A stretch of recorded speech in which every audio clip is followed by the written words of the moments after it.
Bonjour, nous avons aujourd'hui une, euh, une conférence particulière et je dirais même fondamentale dans le cycle du pôle universitaire de la faculté de médecine de l'université Versailles-Saint-Quentin, qui est justement fondamentale puisque nous allons aborder la signification tout simplement de ce que One Health veut dire.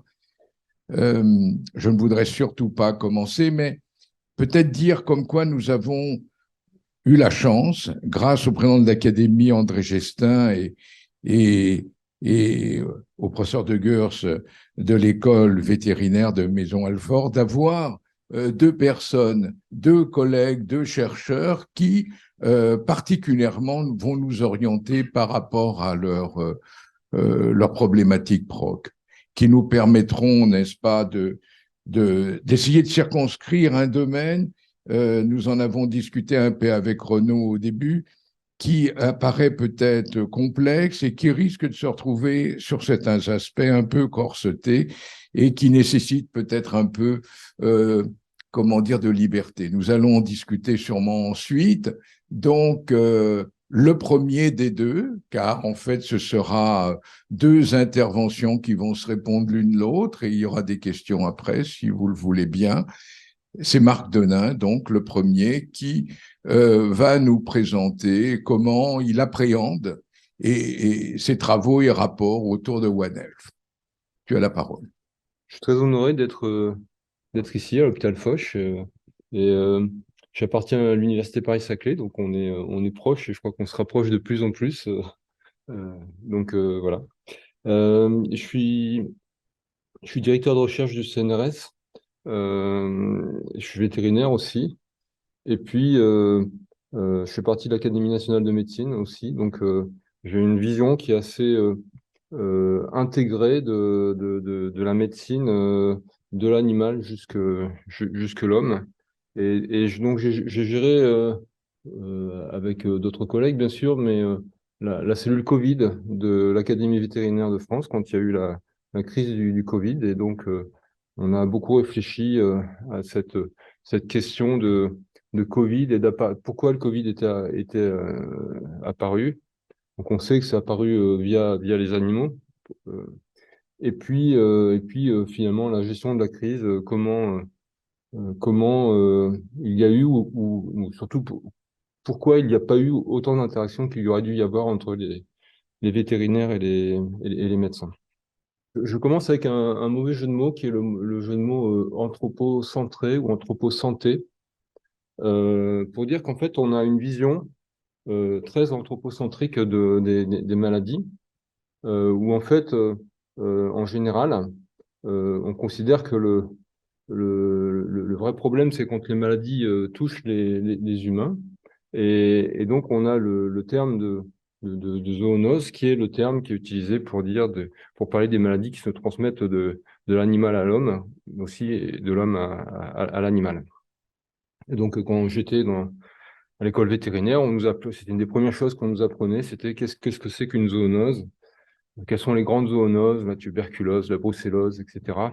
Et donc, en fait, ce qu'on sait aujourd'hui, c'est que les zoonoses, donc les maladies qui se transmettent de l'animal à l'homme, sont environ 60% des maladies infectieuses.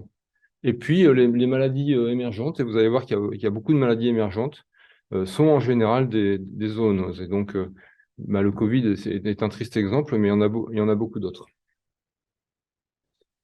Donc ça, c'est la vision qui va de l'animal vers l'homme. Il y a même une vision qui est enfin, qui est un peu la même, mais qui est que finalement, l'homme est vraiment au centre de ce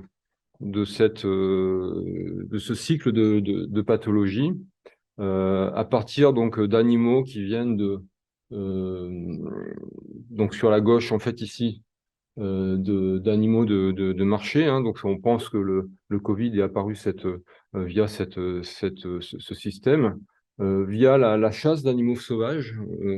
Il y a notamment Ebola. On pense que c'est apparu chez l'homme de cette façon-là. Euh, via les animaux domestiques, hein, donc la brucellose passe des animaux domestiques jusque l'homme, et puis via l'utilisation des animaux sauvages dans des fermes, donc pour des fermes un peu particulières, pour les animaux qui ne sont pas les animaux domestiques, enfin de rente habituelle. Alors ça, c'est la vision donc, que j'appelle anthropocentrée ou anthropocentrée. Mais en fait, il y a le concept de One Health qui est apparu et dont on parle aujourd'hui, qui est un concept beaucoup plus intégré, où en fait, finalement, l'homme ne se retrouve pas au centre de cette vision One Health, mais l'homme est un élément comme les autres éléments de l'écosystème, donc les animaux et l'environnement. Et donc, on va essayer de voir un peu quels ont été les champs de pensée qui ont amené à ce concept de One Health. Alors, on en a pris conscience au moment de la crise Covid. En fait, la population générale en a pris conscience au moment de la crise Covid. Mais ça fait très très longtemps que en tout cas dans le milieu vétérinaire, on parle du One Health et on en parlait peut-être un peu moins avant. Alors on va commencer par des jalons historiques, hein, et puis on va commencer euh, avec un peu le père de la microbiologie moderne qui est Pasteur et la révolution pasteurienne. Alors j'ai mis un schéma assez simple, hein, qui veut illustrer le fait que avant Pasteur, on pensait que les maladies infectieuses, donc qui n'étaient pas infectieuses à l'époque, étaient liées à des phénomènes de génération spontanée. Et donc, en fait, Pasteur a eu cette idée de faire cette expérience qui est en fait extrêmement simple, qui nous paraît extrêmement simpliste même aujourd'hui, mais qui a changé la façon de voir les choses. Donc, il prenait un bouillon de type bouillon de viande, et en fait, faisait chauffer ce bouillon, et ensuite, il laissait refroidir, et puis il le laissait à l'air, et puis ce bouillon se contaminait avec tout un tas de bactéries et de choses qui pouvaient pousser dessus. Euh, et puis en fait, il a eu cette idée de faire exactement la même expérience, mais de mettre un, un élément coudé.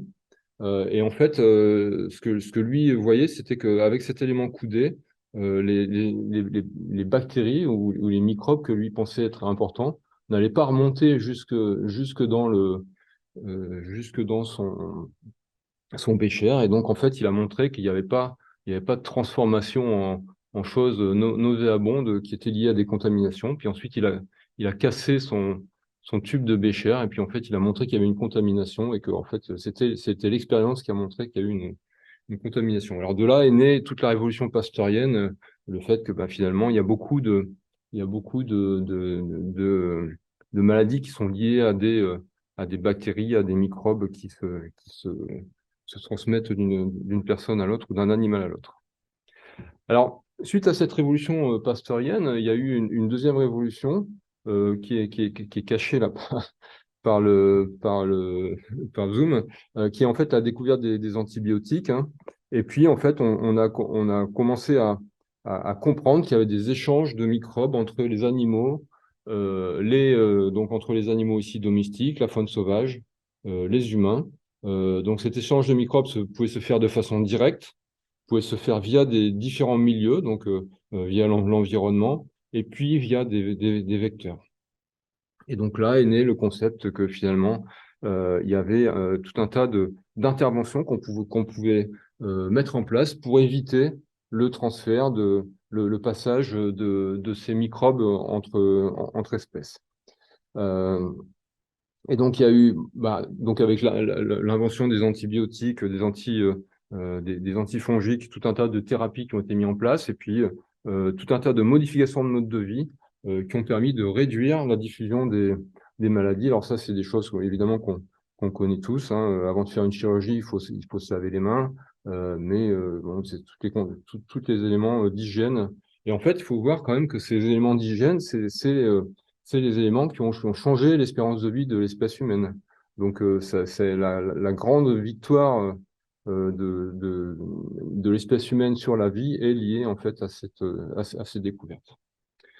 Alors, cela étant dit, donc on pourrait penser que tout est gagné et que tout est parfait dans le meilleur des mondes. Mais en fait, ce qu'on se rend compte, c'est que il y a toujours des nouvelles maladies qui apparaissent. Et donc, il y a des maladies qui émergent tout le temps. Donc depuis 1970, il y a 335 maladies. Alors bon, peut-être que le chiffre n'est pas tout à fait exact, mais c'est un ordre d'idées qui sont apparues pour l'espèce humaine, qui sont liées à des nouveaux pathogènes.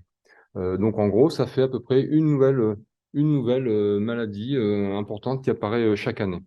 Alors j'ai représenté en fait ici euh, deux types de données, donc l'apparition de nouvelles maladies dans différents pays du monde. Et en fait, ce qu'on voit ici sur la gauche, c'est les comportements qui sont liés à l'apparition de ces nouvelles maladies. Donc, il y a différents types de comportements. Donc ici, c'est une moyenne au niveau de ce qui se passe dans tous les pays. Il y a un certain nombre de comportements qui sont liés à des changements d'utilisation des sols. Donc, le fait que, par exemple, on déforeste. Il y a des comportements il y a des apparitions qui sont liées à une intensification au niveau de l'agriculture. Il y a des comportements qui sont liés au changement de l'industrie agroalimentaire, qui vont entraîner des nouvelles types de maladies. Il y a des comportements qui sont liés au fait que les humains redeviennent plus sensibles à certaines infections. Donc, par exemple, il y a des risques d'antibiorésistance qui se développent.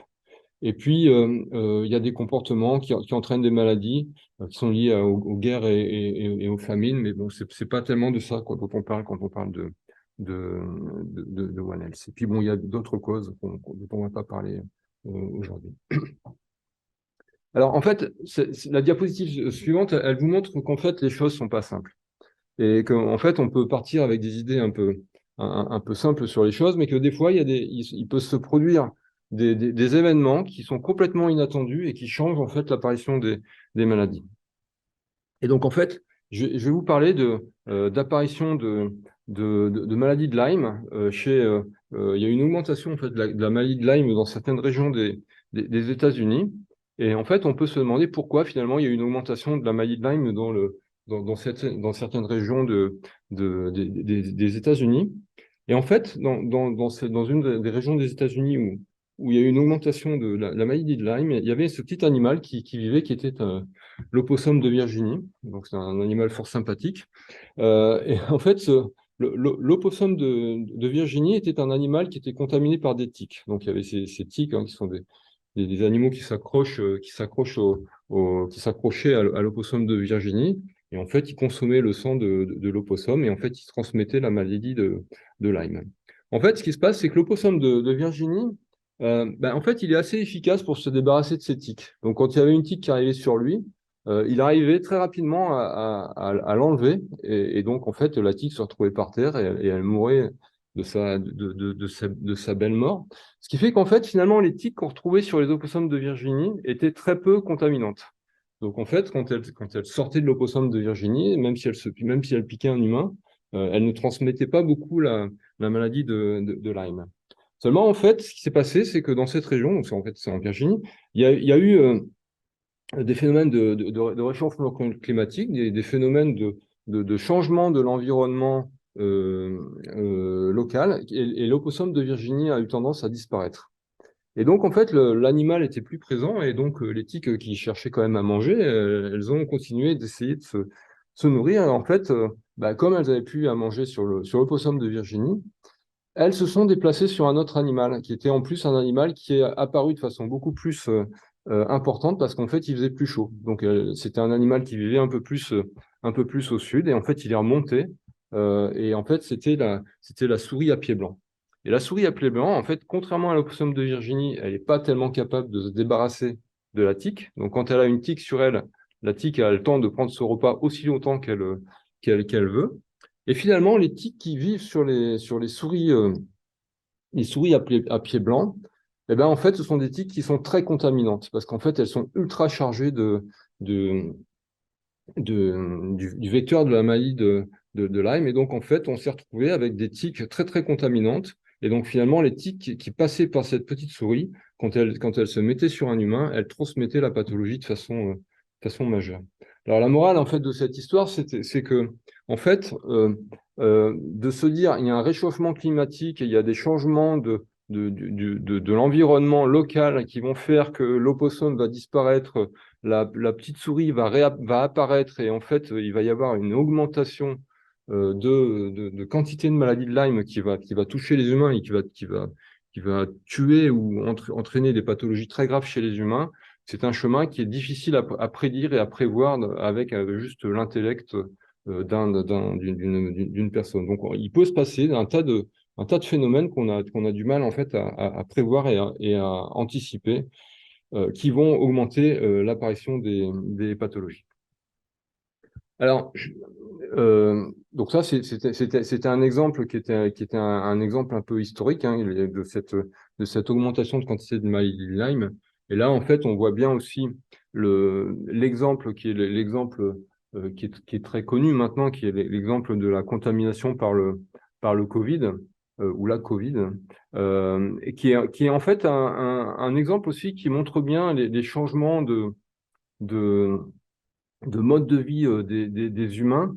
En fait, ce qui s'est passé avec la Covid, c'est que le virus est capable de se dépasser beaucoup plus vite que le temps que le délai d'incubation de la pathologie chez les humains. Quand en fait on se déplaçait relativement doucement, on pouvait se contaminer avec un nouveau virus quelque part, mais en fait le temps de se déplacer pour aller dans un autre pays, en fait, on avait le temps de déclarer une maladie, de se rendre compte qu'on était infectieux, et donc finalement, on a arrêté de se déplacer. Tandis que là, maintenant, et c'est ce qui s'est passé au départ de Wuhan, c'est qu'en fait, les gens se sont contaminés, ils sont partis partout dans le monde, et en fait, ça a permis l'explosion de la pathologie parce que les gens se déplaçaient trop vite par rapport au temps d'incubation de la maladie.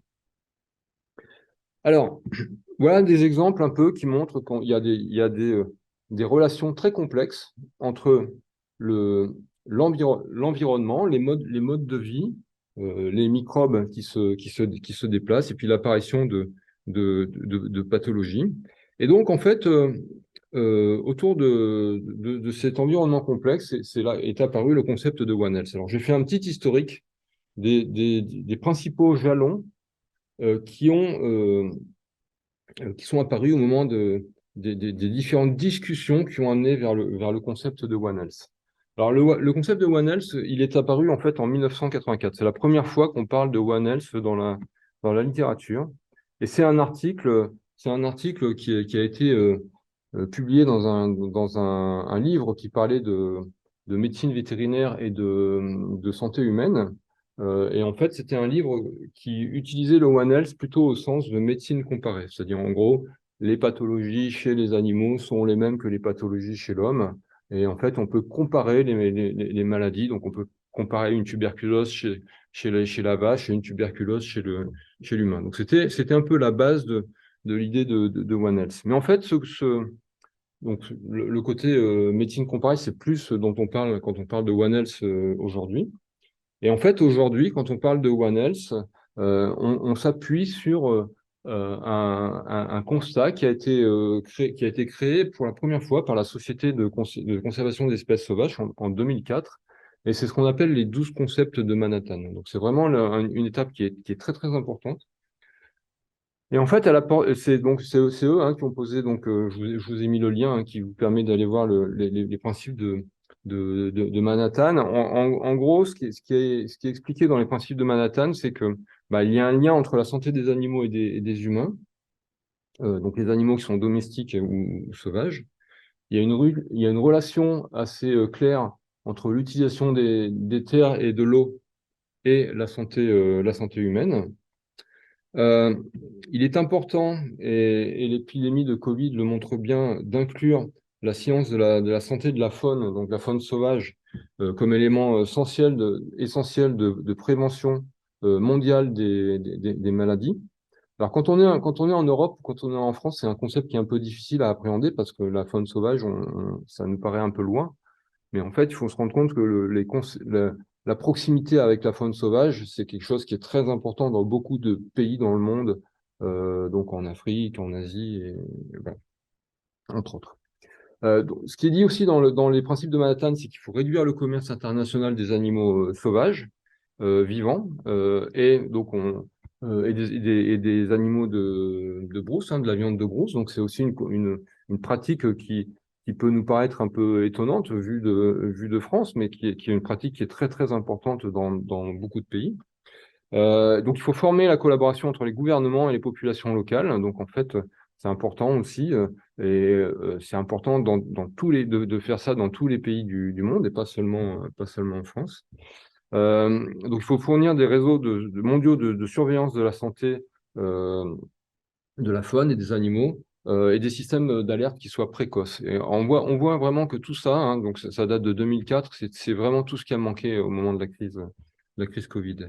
Et en fait, il faut investir dans l'éducation des différentes personnes dans le monde.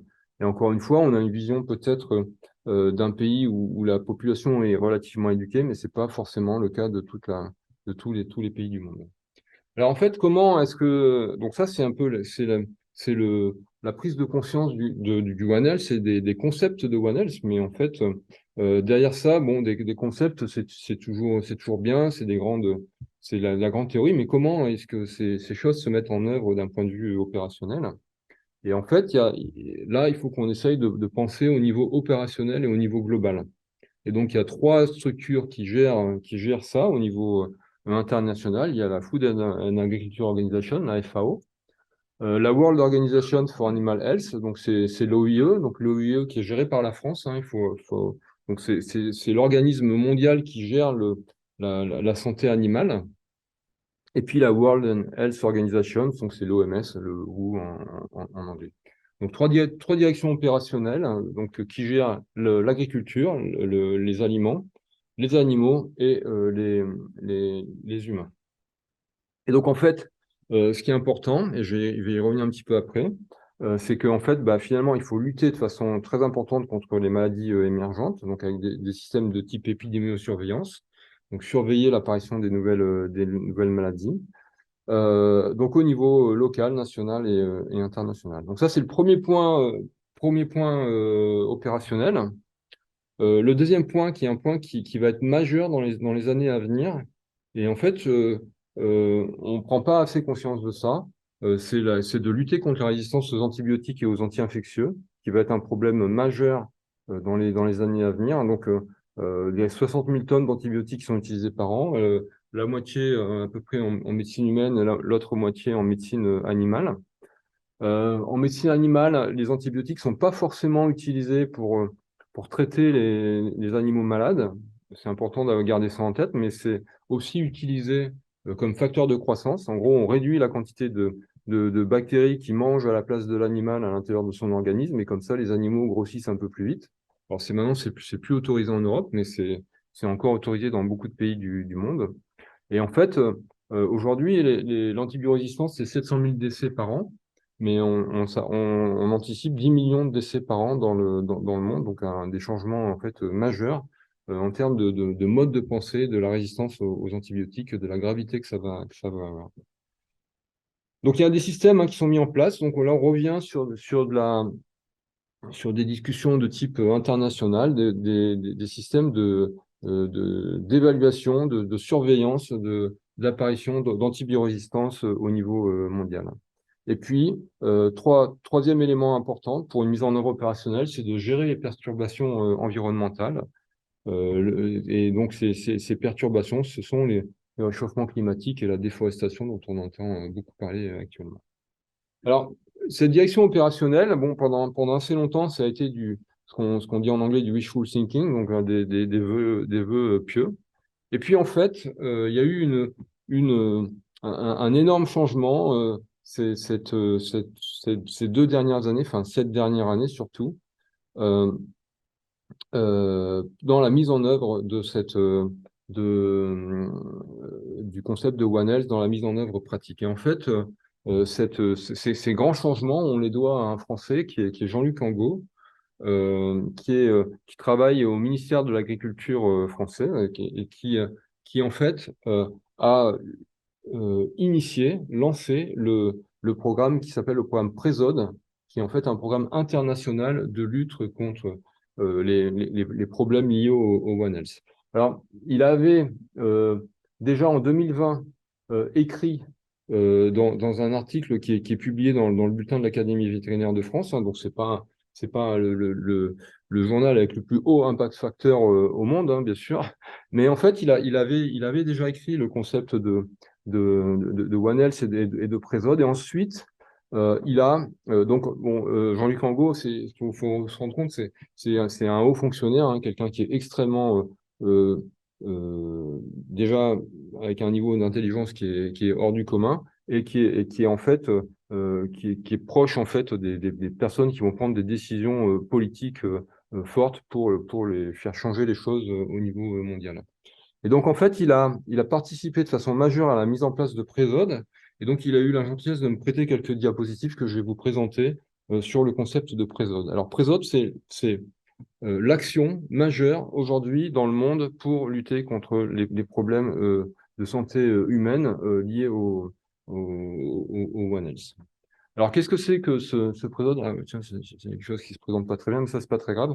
Donc, en gros, l'idée, c'est de se dire qu'il y a, donc ce que je vous ai déjà un peu dit, hein, il y a tout un tas de pathologies qui vont apparaître chez les animaux, qui vont se vivre, enfin, qui vont se déplacer d'animaux en animaux. Il va se passer plein de choses au niveau des animaux. Ça, on va en général avoir du mal à le voir. À un moment, ces différents éléments pathogènes vont passer à l'humain. Et si ça se passe vraiment pas bien, il va y avoir de la transmission interhumaine et une diffusion mondiale. Et c'est exactement ce qui s'est passé au moment du Covid. Et donc, finalement, comment est-ce qu'on fait pour essayer de prévenir ces émergences de zoonoses majeures? Alors, Présode, donc là, je vous montre quelques images de dirigeants nationaux et internationaux. Parce qu'en fait, c'est pour vous montrer que Présode, c'est pas une initiative qui s'est fait dans un coin ou dans le coin de la tête d'un directeur de recherche du CNRS. C'est quelque chose qui s'est fait au niveau international. Et en fait, c'est une initiative qui a été lancée par le président Macron au moment du sommet One Planet, une seule planète, qui a eu lieu à Paris, donc je crois que c'était en 2020. Et en fait, tout de suite, ça a obtenu un support politique de plein de personnes dans le monde. Donc ici, on voit par exemple la Commission européenne avec Ursula von der Leyen qui a poussé vers la création de, de Présode. Et donc, en fait, aujourd'hui, il y a 12 gouvernements qui se sont engagés dans cette direction-là. Donc, bon, il y a évidemment la France, il y a le Mexique, et puis il y a des pays qui sont un peu partout dans le monde. Et puis, au-delà des gouvernements, il y a des organismes de recherche du monde entier, enfin, de 50 pays différents qui ont déjà signé la déclaration d'intention de Présode. Alors, qu'est-ce qui se passe dans Présode? En fait, là, donc là, on est vraiment sur l'opérationnel du One Health. Je suis désolé parce que là, certaines des diapositives sont en anglais. En fait, il y a quatre piliers dans Présode. Il y a comprendre les risques d'émergence de nouvelles pathologies, réduire les risques, euh, détecter les risques et les nouvelles zoonoses de façon précoce pour pouvoir réagir de façon précoce, et puis mettre en place des systèmes de surveillance pour prévenir les risques de zoonoses de façon le plus efficace possible. Et puis le cinquième pilier, c'est en fait l'engagement des pays, parce que tout ça, c'est bien beau en théorie, mais en fait, il faut que les pays soient engagés pour développer en fait des politiques de santé publique pour prévenir les zoonoses. Alors, on a vu par exemple avec le Covid, la zoonose est apparue en Chine, enfin, en tout cas, c'est ce qu'on pense. Et en fait, elle est apparue en Chine, mais peut-être que demain, il y en a d'autres qui vont apparaître dans d'autres pays du monde. Et en fait, il faut que les gouvernements locaux soient prêts à répondre. Et en fait, c'est pas forcément la France ou un autre pays qui va dicter à un autre pays du monde ce qu'il a à faire, hein. C'est pas comme ça que ça fonctionne. Et donc, en fait, il faut pouvoir avoir des relations de confiance avec les pays les autres pays du monde pour pouvoir euh, pour pouvoir prévenir en fait les zoonoses qui vont avoir des conséquences mondiales. Et donc derrière ces piliers, il y a des résultats qui sont attendus. Donc je vais vous parler un petit peu un petit peu par la suite. Alors, on va passer en revue ces différents piliers. Donc, le premier pilier, donc, c'est prévenir l'émergence des maladies zoonotiques. Je vais pousser un peu ici. Donc, en gros, ce qui est prévu dans ce pilier-là, c'est d'intégrer en fait les connaissances scientifiques sur les risques zoonotiques. Hein. Donc, on ne sait pas exactement quels sont ces risques zoonotiques et en fait, il faut continuer de les comprendre. On ne sait toujours pas ce qui s'est passé de façon certaine avec la Covid. Hein. Quand Ebola est apparu, quand le sida est apparu, hein, le sida c'est aussi une zoonose au départ, eh ben, on ne sait pas exactement pourquoi ces maladies sont apparues. Donc il faut continuer de faire de la recherche dans ce domaine. Il faut construire des indicateurs pour pouvoir évaluer le risque d'apparition de zoonoses. Il faut que ces indicateurs soient testés dans des zones pilotes.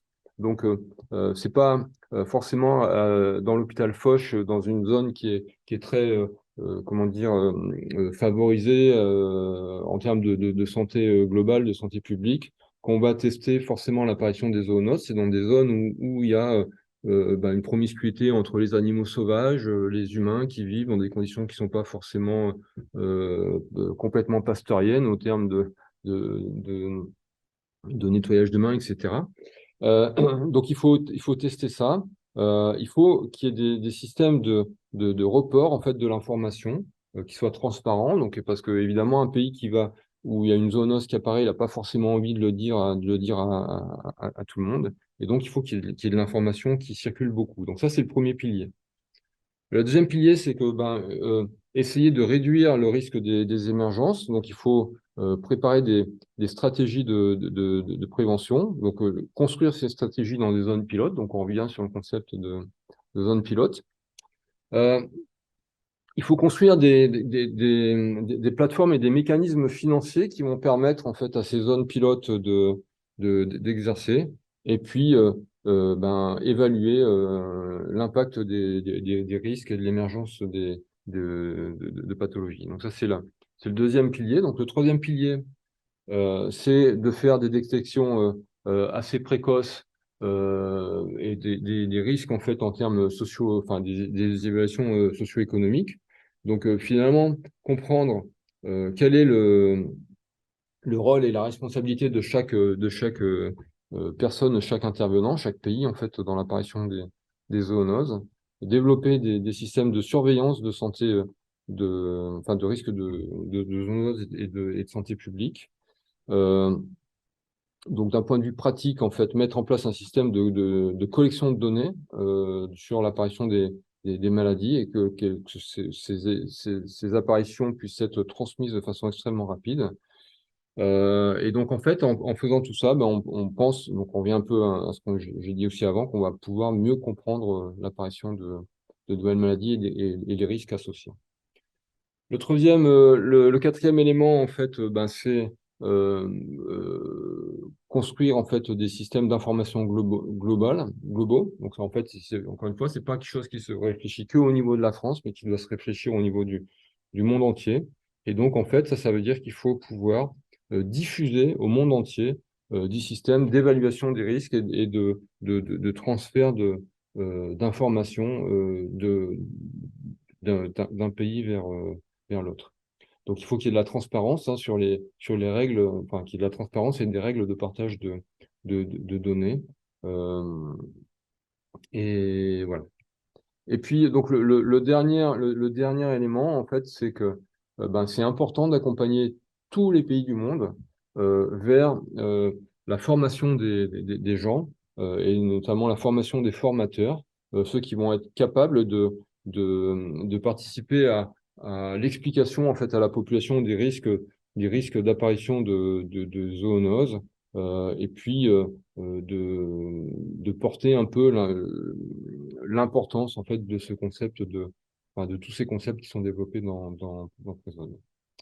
Voilà, alors ça c'est vraiment ce qui est en train de se faire hein, au niveau international avec ce Prison. Donc il y a eu des gros financements qui ont été attribués par la France, par l'Union européenne et puis par les d'autres pays du monde. Alors ça c'est ce qui se passe au niveau international. Maintenant qu'est-ce qui se passe au niveau au niveau local. Alors quand je dis au niveau local, c'est au niveau français. En fait, ce qu'on voit, c'est que en fait, ce concept de One Health qui est discuté au niveau des diplomates, hein, au niveau diplomatique, c'est un concept qui a du mal à redescendre jusqu'à la France. Alors, il y a des cours qui sont donnés, des cycles de conférences qui sont donnés autour du One Health, mais c'est des concepts qui descendent pas très bien. Il y a un énorme cloisonnement en fait des systèmes euh, de gestion du monde vétérinaire, du monde de la médecine humaine, du monde de l'écologie. Et donc actuellement, il y a beaucoup de difficultés qui sont liées à ce cloisonnement. Alors il y a des financements qui sont différents pour les différents champs d'action. Il y a des ministères qui sont différents et quand en général les choses se passent dans deux ministères différents, c'est toujours très difficile de faciliter les discussions entre les ministères, les ministères différents.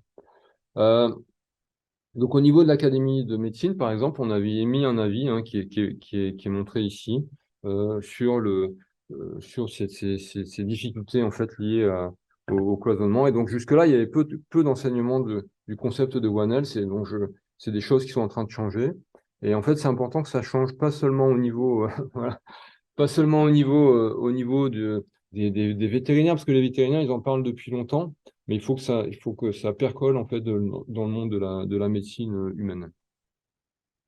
Alors, est-ce que en fait le One Health, il faut l'arrêter au niveau des pathologies infectieuses? Et là, c'est des questions qu'il faut se poser. En fait, le One Health ne doit pas s'arrêter, à mon avis, uniquement aux maladies infectieuses, mais le concept qu'en fait c'est une santé globale, ben, c'est aussi, il y a d'autres concepts qui apparaissent. Donc, par exemple, le concept d'exposome, donc le fait qu'on soit tous exposés aux mêmes éléments, aux mêmes polluants, et en fait, c'est aussi quelque chose qu'il faut prendre en compte. Donc, l'exposition à des éléments pathologiques, c'est l'affaire de tous, hein, et là, c'est aussi un endroit où se relie la santé de l'écosystème, la santé des animaux et la santé des humains. Je mets un petit mot sur les maladies à prions. C'est un des éléments sur lequel je travaille beaucoup dans mon travail académique. Et en fait, pour dire que sur ces maladies de type prion, en fait, aujourd'hui, donc on connaît les maladies à prion de type maladie de la vache folle, maladie de Creutzfeldt-Jakob, etc. Mais en fait, ce qu'on ne sait pas encore bien, c'est que de nombreuses maladies neurodégénératives se propagent, ont des capacités de se propager comme les maladies à prions. Et bon, par exemple, la maladie d'Alzheimer, la protéine est capable de se propager à l'intérieur d'un cerveau. Je ne dis pas qu'elle est transmissible aujourd'hui, comme un prion. Et donc, en fait, il y a des évolutions des courants de pensée qui vont se produire dans les années à venir. Euh, Quand on parle de maladie à prions, il y a quelque chose qui est en train de se passer actuellement, c'est la contamination comment on appelle ça, des dires, des daims, voilà, aux États-Unis et maintenant en Europe, hein, par des maladies de type Creutzfeldt-Jakob. Et donc, il y a des populations de daims qui sont décimées, et donc des humains, hein, des chasseurs alors quand l'animal est en train de mourir, bon, c'est pas là que le chasseur le mange, mais avant qu'il soit mort, il peut y avoir des contaminations en mangeant du daim contaminé avec un prion. Donc ça, c'est l'apparition, c'est un autre type d'apparition de pathologie qui n'est pas forcément une maladie infectieuse au sens bactérien, mais quand même au sens prion, il y a une infection. Et je termine sur quelque chose qui est, je trouve, assez triste aussi. Euh, et en fait, je vais vous parler, enfin, pour dire qu'en fait, j'ai commencé en disant qu'on avait une approche qui pouvait être anthropocentrée. Et donc, en fait, on trouve toujours que c'est très triste quand il y a des épidémies qui tuent beaucoup d'êtres humains. Et évidemment, c'est triste et c'est horrible. Mais en fait, il faut bien se rendre compte que les transmissions de maladies ne touchent pas que les humains. Et là, je vous montre l'exemple des fous de bassin. Alors, ce sont des animaux qui sont absolument incroyables. C'est des animaux qui vivent quasiment toute l'année en haute mer. Donc, en fait, ils volent tout le temps ou ils sont toujours en haute mer. Et ils reviennent pour se reproduire à des endroits très précis. Et il y a très, très peu d'endroits dans le monde où ils se reproduisent. Et quand ils se reproduisent, ils vont passer un tout petit peu de temps au même endroit. Là, il y a des milliers d'animaux qui sont tous ensemble. Et donc, il y a une île qui s'appelle les Sept îles qui se trouve en face de la Bretagne où il y a les fous de bassin. Et en fait, là, ce que vous voyez sur cette image, c'est qu'il y a plein de fous de bassin qui sont au sol, là. Et en fait, ils ont tous été contaminés par une maladie qui est la grippe aviaire. Et en fait, il y a eu une épidémie de fous de bassin sur un des rares spots dans le monde où ils se reproduisent. Donc, voilà, des grandes épidémies qui vont décimer des populations entières, ça se produit pas que chez les humains. Et là, c'est un exemple où je veux dire, l'espèce fou de bassin peut être mise en danger par ce genre d'événements. Donc, encore une fois, il n'y a pas que les humains qui peuvent être touchés par des grandes euh, difficultés. Voilà, donc en conclusion, je voulais revenir sur ce concept de One Health, mais bon, je vous ai montré que effectivement il y avait beaucoup d'interactions. Et puis j'aime beaucoup cette phrase que Pasteur avait publiée dans la Société centrale de médecine vétérinaire. Donc c'est quand il a été il a fait son introduction quand il a été accueilli au sein de ce qui était, enfin, ce qui allait devenir l'Académie vétérinaire de France. Il dit, moi qui suis si peu médecin, si peu vétérinaire, la science est une. Et moi, je crois fortement à ça. En fait, c'est pas forcément une question de médecine ou de vétérinaire, c'est la science qui est derrière tout ça. Et donc, c'est l'homme seulement qui, en raison de la faiblesse de son intelligence, y établit des catégories. Merci beaucoup et merci Marc pour l'introduction. Je crois que tu nous as montré effectivement la vision actuelle du One Health, en tout cas telle que l'acception de la plupart, enfin, telle qu'en est l'acception de la plupart de nos collègues.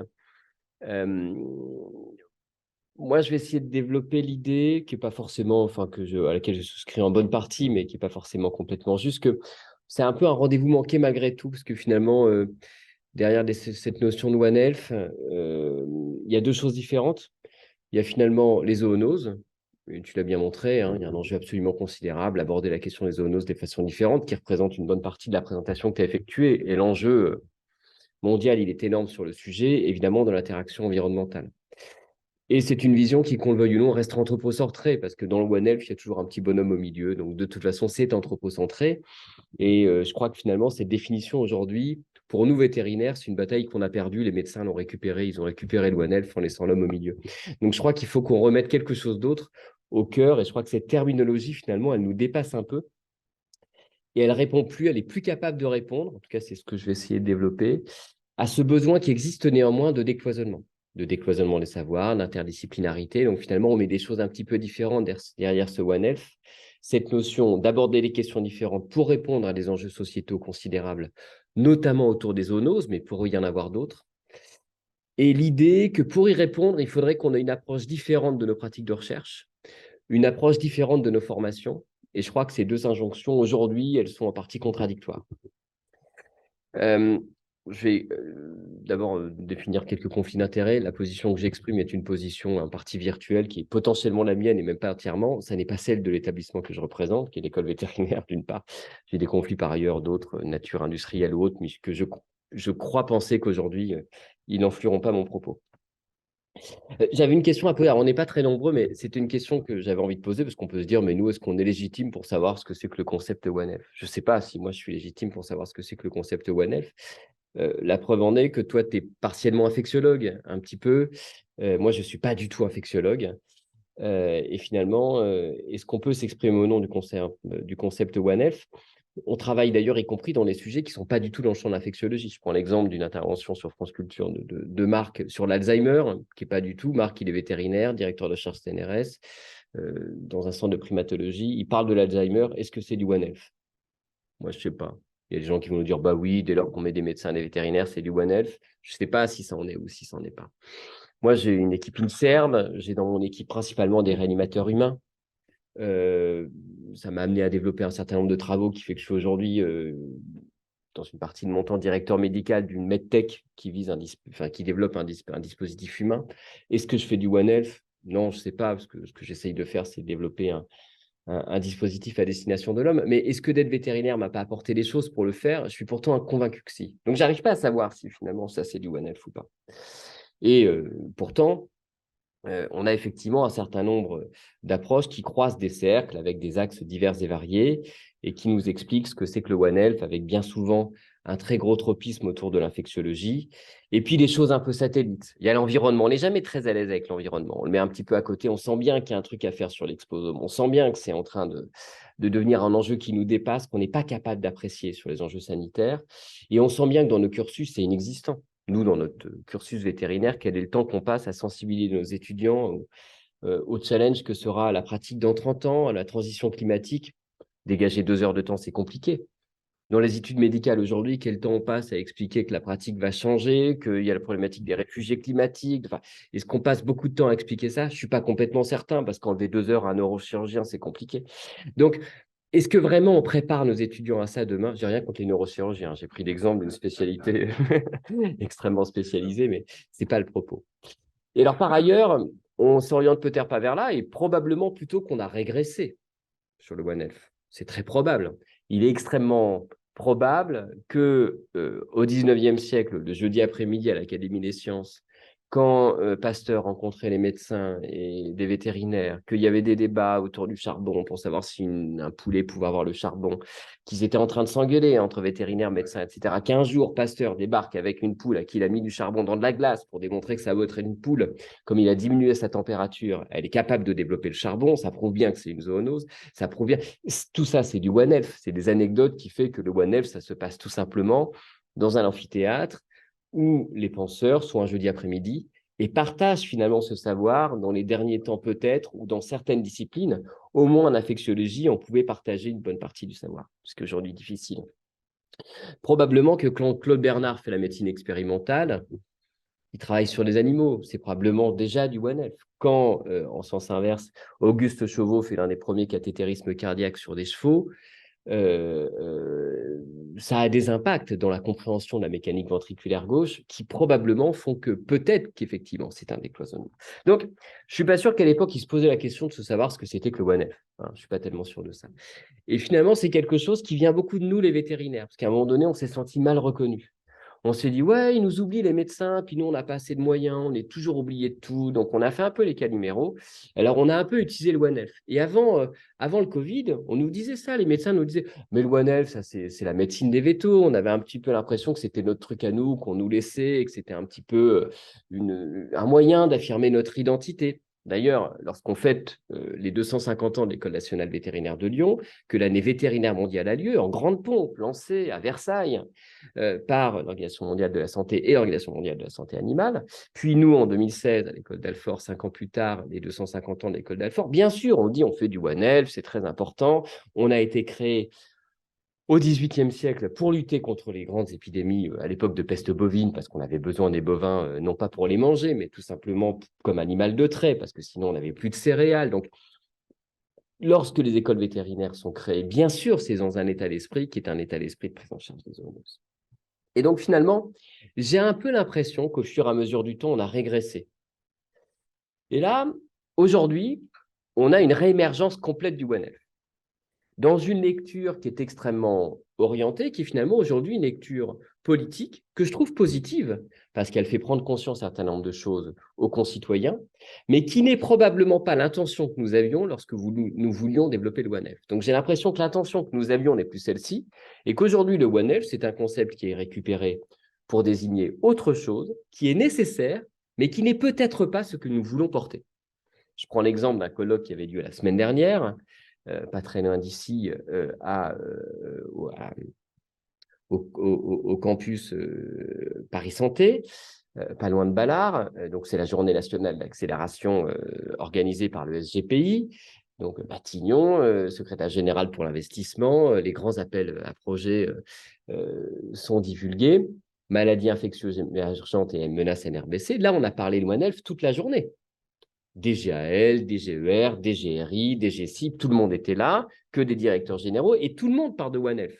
Et à la limite, beaucoup plus les vétérinaires que les non-vétérinaires, et à la limite, plutôt le décideur politique, parce que finalement, c'est l'idée d'exprimer quelque chose qui fait qu'on a besoin de faire les choses d'une façon relativement centrale. Mais néanmoins, la vision, elle reste extrêmement anthropocentrée.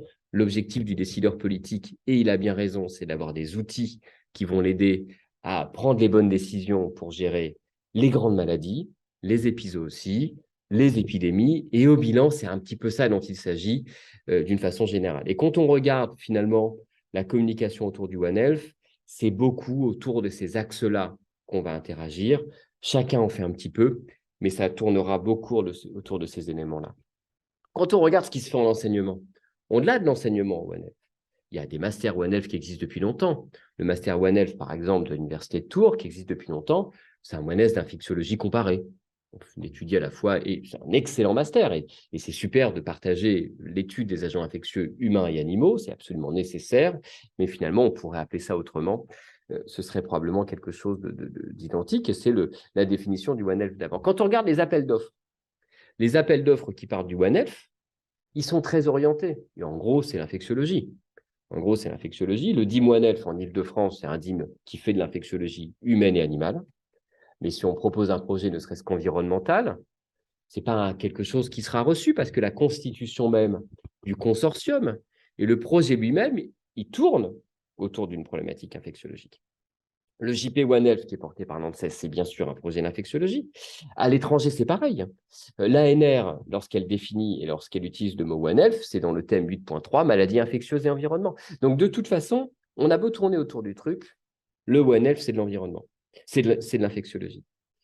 Et je vais être plus sévère.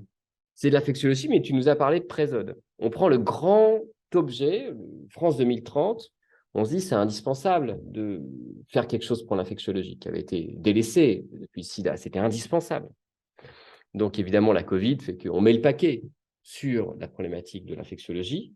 Et on se dit qu'il faut créer des programmes et des équipements prioritaires de recherche, des projets dotés de plusieurs centaines de millions d'euros qui vont eux-mêmes organiser des appels à projets. Et on fait quoi? On en met deux. Il y a Présode qui va faire les zoonoses, et puis il y a la maladie infectieuse émergente qui va plutôt étudier la santé humaine.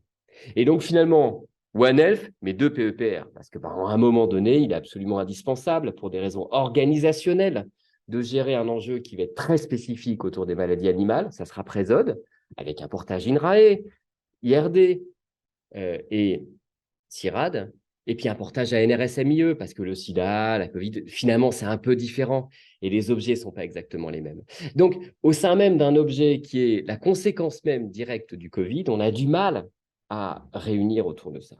Donc, moi, je crois que ce terme-là de One Health, il ne correspond plus à ce qu'on a envie d'aujourd'hui de désigner. Je me demande si on ne devrait pas se trouver un autre cheval de bataille. Alors, si je fais un benchmarking un peu plus global, un petit peu plus quantifié, et qu'on regarde le mot de One Health, en fait, il apparaît il y a quand même pas mal de temps. Effectivement, tu nous as dit, je pense que ce qui apparaît avant 84, c'est des anecdotes.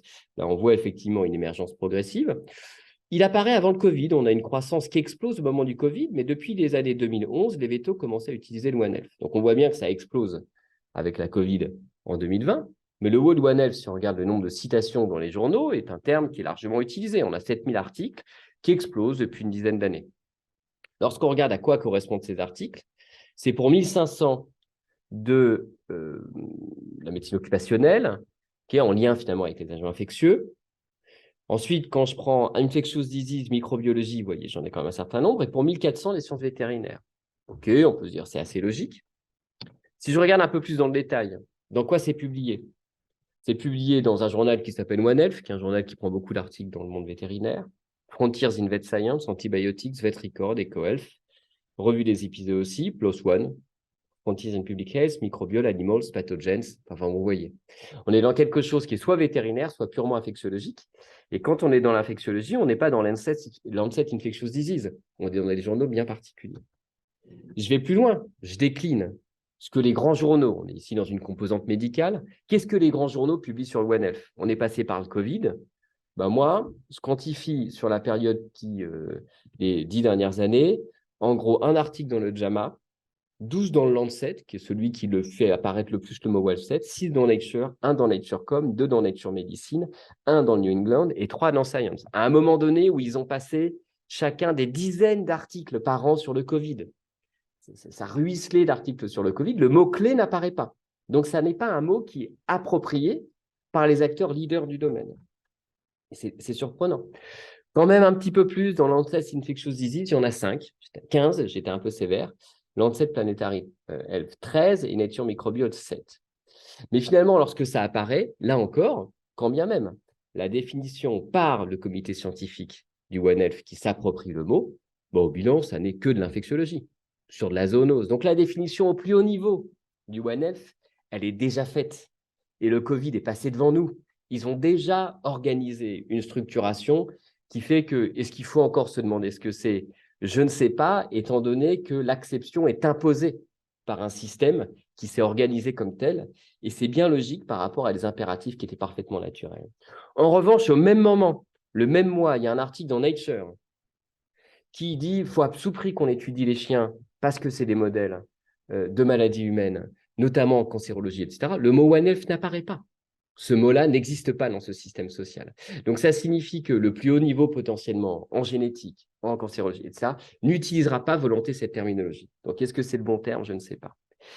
Et on peut se demander pourquoi. Il y a des raisons à ça. Parce que finalement, les infectiologues, ben, ils ne sont pas nombreux. Ils ne sont pas nombreux. Je prends les chiffres. J'ai été regarder, ça m'a intéressé. Vous, au concours de l'internat, il y a 56 infectiologues sur 8600 par an. C'est zéro. Hein. Alors, c'est très prestigieux parce que c'est le top. Voilà, ils sont 4e dans les spécialités les plus demandées ou 5e. Mais il y en a extrêmement peu des infectiologues. Donc, si les infectiologues finissent par s'approprier le One Health, belle affaire, il y en a très peu. Donc, ce n'est pas ça qui va aider à faire ruisseler le One Health dans une composante médicale parce que globalement, ça va représenter au mieux 5% de la communauté. Et donc, si on n'est pas capable de s'adresser à une part plus large, on ne peut pas approprier un concept autrement. Nous, les vétérinaires, c'est pas mieux. Les vétérinaires, on en a très peu qui vont partir vers la recherche. Okay. Ceux qui vont être le plus intéressés, finalement, c'est les inspecteurs santé publique, qui ont une lecture très particulière, parce que ce qui les intéresse, c'est les zoonoses, c'est l'agroalimentaire, le côté, s'interroger, décloisonner, former différemment. Ça ne va pas forcément être comme ça qu'on est dans quelque chose. Donc, pour les vétérinaires, qui est une profession qui souffre avec un déficit, aujourd'hui, c'est pareil. On va avoir beaucoup de difficultés, puis on a plus cette espèce de complexe qui fait qu'on va en permanence se dire ben oui, mais c'est parce qu'on est oublié, le One Health, c'est nous aussi, on nous a volé le concept. Pas bien grave, on n'a rien volé du tout, mais la question plutôt, c'est comment on peut faire ce qu'on aimerait véritablement faire. Tout ça pour conclure que je ne suis pas sûr que le One Health soit véritablement un concept qu'on a encore besoin de faire. Aujourd'hui, pour moi, c'est plutôt une invitation. J'ai repris qu'un graphique quelconque des dynamiques de l'interdisciplinarité. Je ne me permettrai en aucun cas, surtout ici, de rentrer dans cette problématique. Mais je pense plutôt que c'est plutôt une invitation à travailler autrement. J'ai l'impression que ce terme-là nous condamne un petit peu, parce que finalement, à chaque fois qu'on essaiera de se l'approprier, il est, à mon avis, déjà capté par un besoin qui nous dépasse et qui est parfaitement légitime. Donc, je crois que ce besoin de décloisonnement, il faut qu'on trouve le moyen de le faire exister autrement. Est-ce que c'est sous cette terminologie ou pas? Aujourd'hui, je ne sais pas. Merci. Je tiens à vous remercier tous les deux parce que on va peut-être vous demander de vous mettre autour de la table pour qu'on vous voit, si vous voulez bien.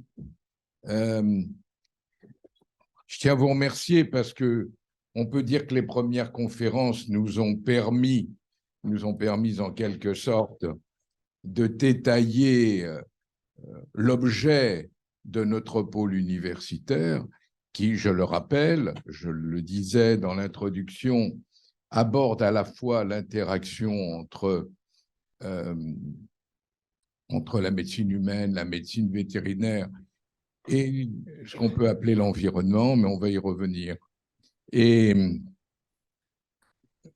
là, nous nous trouvons devant, je dirais, un argumentaire et ça sera ma première question, si vous voulez bien, parce que ce que vous avez présenté, et l'un et l'autre, et surtout, bien sûr, Renaud ensuite, très polémique, mais il a raison.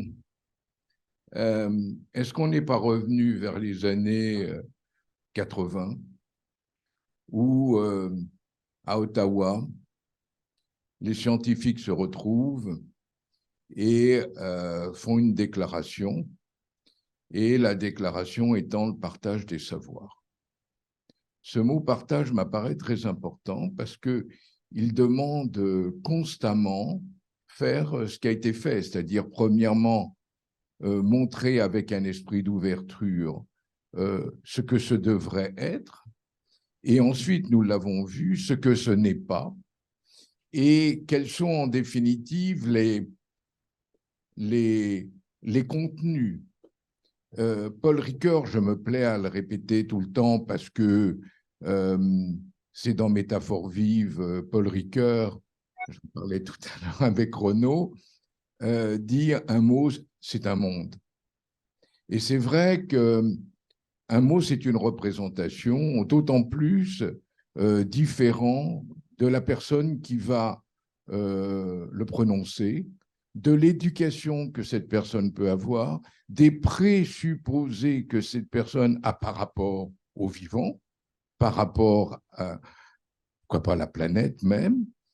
Et c'est évident qu'il y ait différentes acceptions au maximum est tout à fait normal. Et le fait que One Health, en fait, est un moyen, et ça a été dit bien, c'est un mot valise, c'est comme éthique, c'est pareil. C'est-à-dire, qu'est-ce que l'on met derrière, c'est-à-dire, quelle est l'intention, quelle est l'intention, quelle est la projection qui est faite de la manière dont nous voyons le monde, dont nous voyons comment interagir sur le monde. Et là, on est devant, comment dire, je vais essayer de sauver l'interdisciplinarité après ce qui a été dit, et ce qui a été marqué, mais ce qui permet peut-être à ce que des personnes qui se questionnent, qui n'ont pas obligatoirement la même vision du monde, qui n'ont pas le même bagage, y compris bagage scientifique, soient amenés par rapport à un problème concret à travailler ensemble.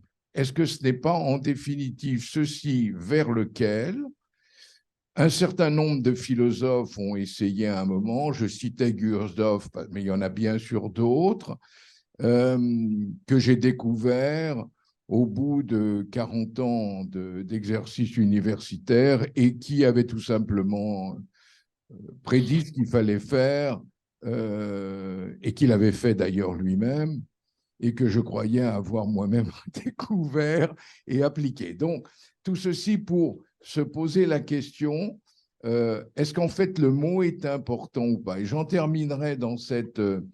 N'oubliez pas ce partage des savoirs dont je parlais tout à l'heure et de quelle manière on partage, bien entendu, etc. Et avec quelle légitimité et sous quelles normes, sous quelle... J'en terminerai avec Yorgos qui est là. Je suis très heureux que Yorgos soit présent et je vais, s'il veut bien, lui donner la parole parce qu'il en connaît beaucoup plus que moi sur ce que je vais aborder, c'est-à-dire avec Yorgos, qui travaille avec nous, bien entendu, dans ce pôle universitaire sur l'interface justement avec l'environnement, eh bien, lui-même déteste, on peut quelque sorte dire, cette vision un peu de médecine environnementale, etc. Et lui-même, on le sent comme vous-même, comme One Health, ne sont pas contents des mots.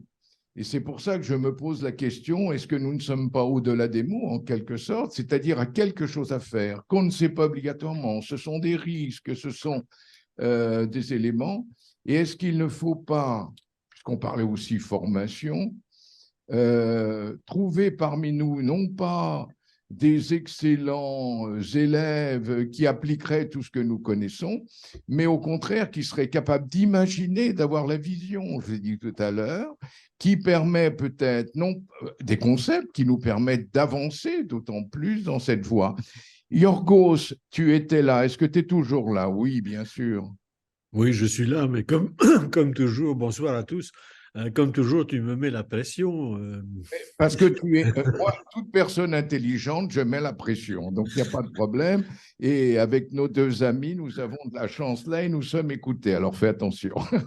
Non, mais je dirais, lancé sur ce préambule, je pourrais prendre un des quatre termes qui a été cité par le dernier orateur, qui est celui de holisme, qui a été appliqué à l'idée de One Health, simplement pour montrer comment on s'empare de mots sans tirer les conséquences de ce que ça veut dire. Parce que le holisme, pour le comprendre très simplement, c'est le fait que le tout est plus que la somme des parties. Et je cherche à comprendre quelle est cette vision du tout. qu'englobe One Health, et chaque fois, on revient à la santé humaine. Et de ce fait, je suis complètement d'accord avec le dernier orateur. Et si on veut dépasser l'image, enfin la vision anthropocentrée, qu'est-ce que ceci veut dire? La santé animale dans notre bénéfice ou la santé animale pour eux-mêmes, et vous voyez que ceci peut être prolongé pour englober finalement la biosphère. Et c'est de cette manière-là que je cherche à trouver une cohérence et peut-être quelques passerelles avec bien sûr les sciences humaines et sociales, et ne pas, encore une fois, créer de simples décloisonnements autour de l'infectiologie ou que sais-je. Voilà. Tu nous aides pas beaucoup. Tu aurais pu nous faire progresser mieux quand même, je sens, mais je sens que tu reprendras la parole parce qu'on va te la redonner. Est-ce que dans la salle, il y a des questions que vous poseriez, par exemple, Philippe Bosbog, par exemple? On a parlé en termes de médecine comparée qu'il y avait d'autres modèles animaux qui éventuellement pourraient rentrer dans One Health, etc. Les différents travaux que tu fais sont très globaux, en quelque sorte, quand on prend la vaccination en particulier. Est-ce que tu as l'impression, toi-même, en étant médecin, d'être dans quelque chose qui dépasse, ou est-ce que tu penses que tu es carrément dans de la médecine très précise, comme les projets de recherche médicaux peuvent l'être? C'est vrai que moi, je suis en tant que cancérologue un peu loin de tout ça, hein, puisque bon, les passages directement animal, homme sont pas très fréquents, je dirais, dans ma spécialité. Hein. C'est plutôt les conséquences qu'on a eues de pathologies associées, hein, quand il y a eu le Covid, avec toutes les conséquences que l'on a eues. Mais par contre, oui. Hein. Et puis, finalement, des modèles qui sont très voisins. Hein. C'est-à-dire, notamment, par exemple, sur les papillomavirus, c'est vrai qu'on a ces modèles de cancérogénèse, et on se sert beaucoup de modèles animaux. Hein. Et c'est vrai que dans notre pratique quotidienne, pour les chercheurs, il y a vraiment un lien très, très fort, hein, puisque sur les premiers oncogènes, on les a trouvés chez l'animal, hein, dans les sarcomes de Rauss, dans des choses comme ça. Et donc, on sait que c'est très, très conservé sur l'oncogénèse, tout ce qui est oncogène ou anti-oncogène, on a des modèles animaux qui sont très, très proches, puisque ce sont des éléments qui sont très, très conservés au cours de l'évolution des espèces. Hein. Donc, c'est un peu comme ça qu'on voit on est confronté à One Health un petit peu par ça. Hein. Mais quand on est comme moi dans la pratique quotidienne, c'est vrai qu'on est un peu plus loin de tout ça. Mais je dirais les modèles oncogéniques sortent de l'animal, hein, au départ. Toutes les premières grandes découvertes sur l'oncogénèse ont été faites chez l'animal. Maintenant, il faut être vraiment dans la science pure et dure. Bon, c'est pas mon cas. Le fameux présode, là, il a été présenté là comme étant très ouvert sur les problématiques, ou est-ce qu'il est simplement au niveau de l'infectiologie?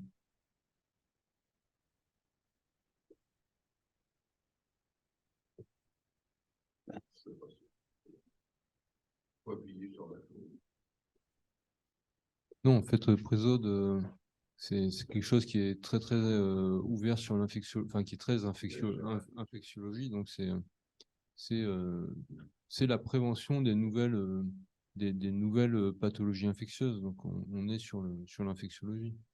En fait, peut-être pour rebondir sur finalement, il y a peut-être deux choses dans ce concept de One Health. Il y a les anciennes maladies infectieuses, les grandes pandémies qui ont été responsables de nombreuses maladies infectieuses, donc la brucellose, la tuberculose, etc., qui sont des maladies, et en fait, on l'oublie aujourd'hui, on n'y pense plus. Enfin, je veux dire, le commun de la population ne pense plus au risque de mourir de tuberculose, mais on a tous dans nos familles des gens qui sont morts de tuberculose, des grands-pères, des arrière-grands-pères, des histoires comme ça de tuberculose.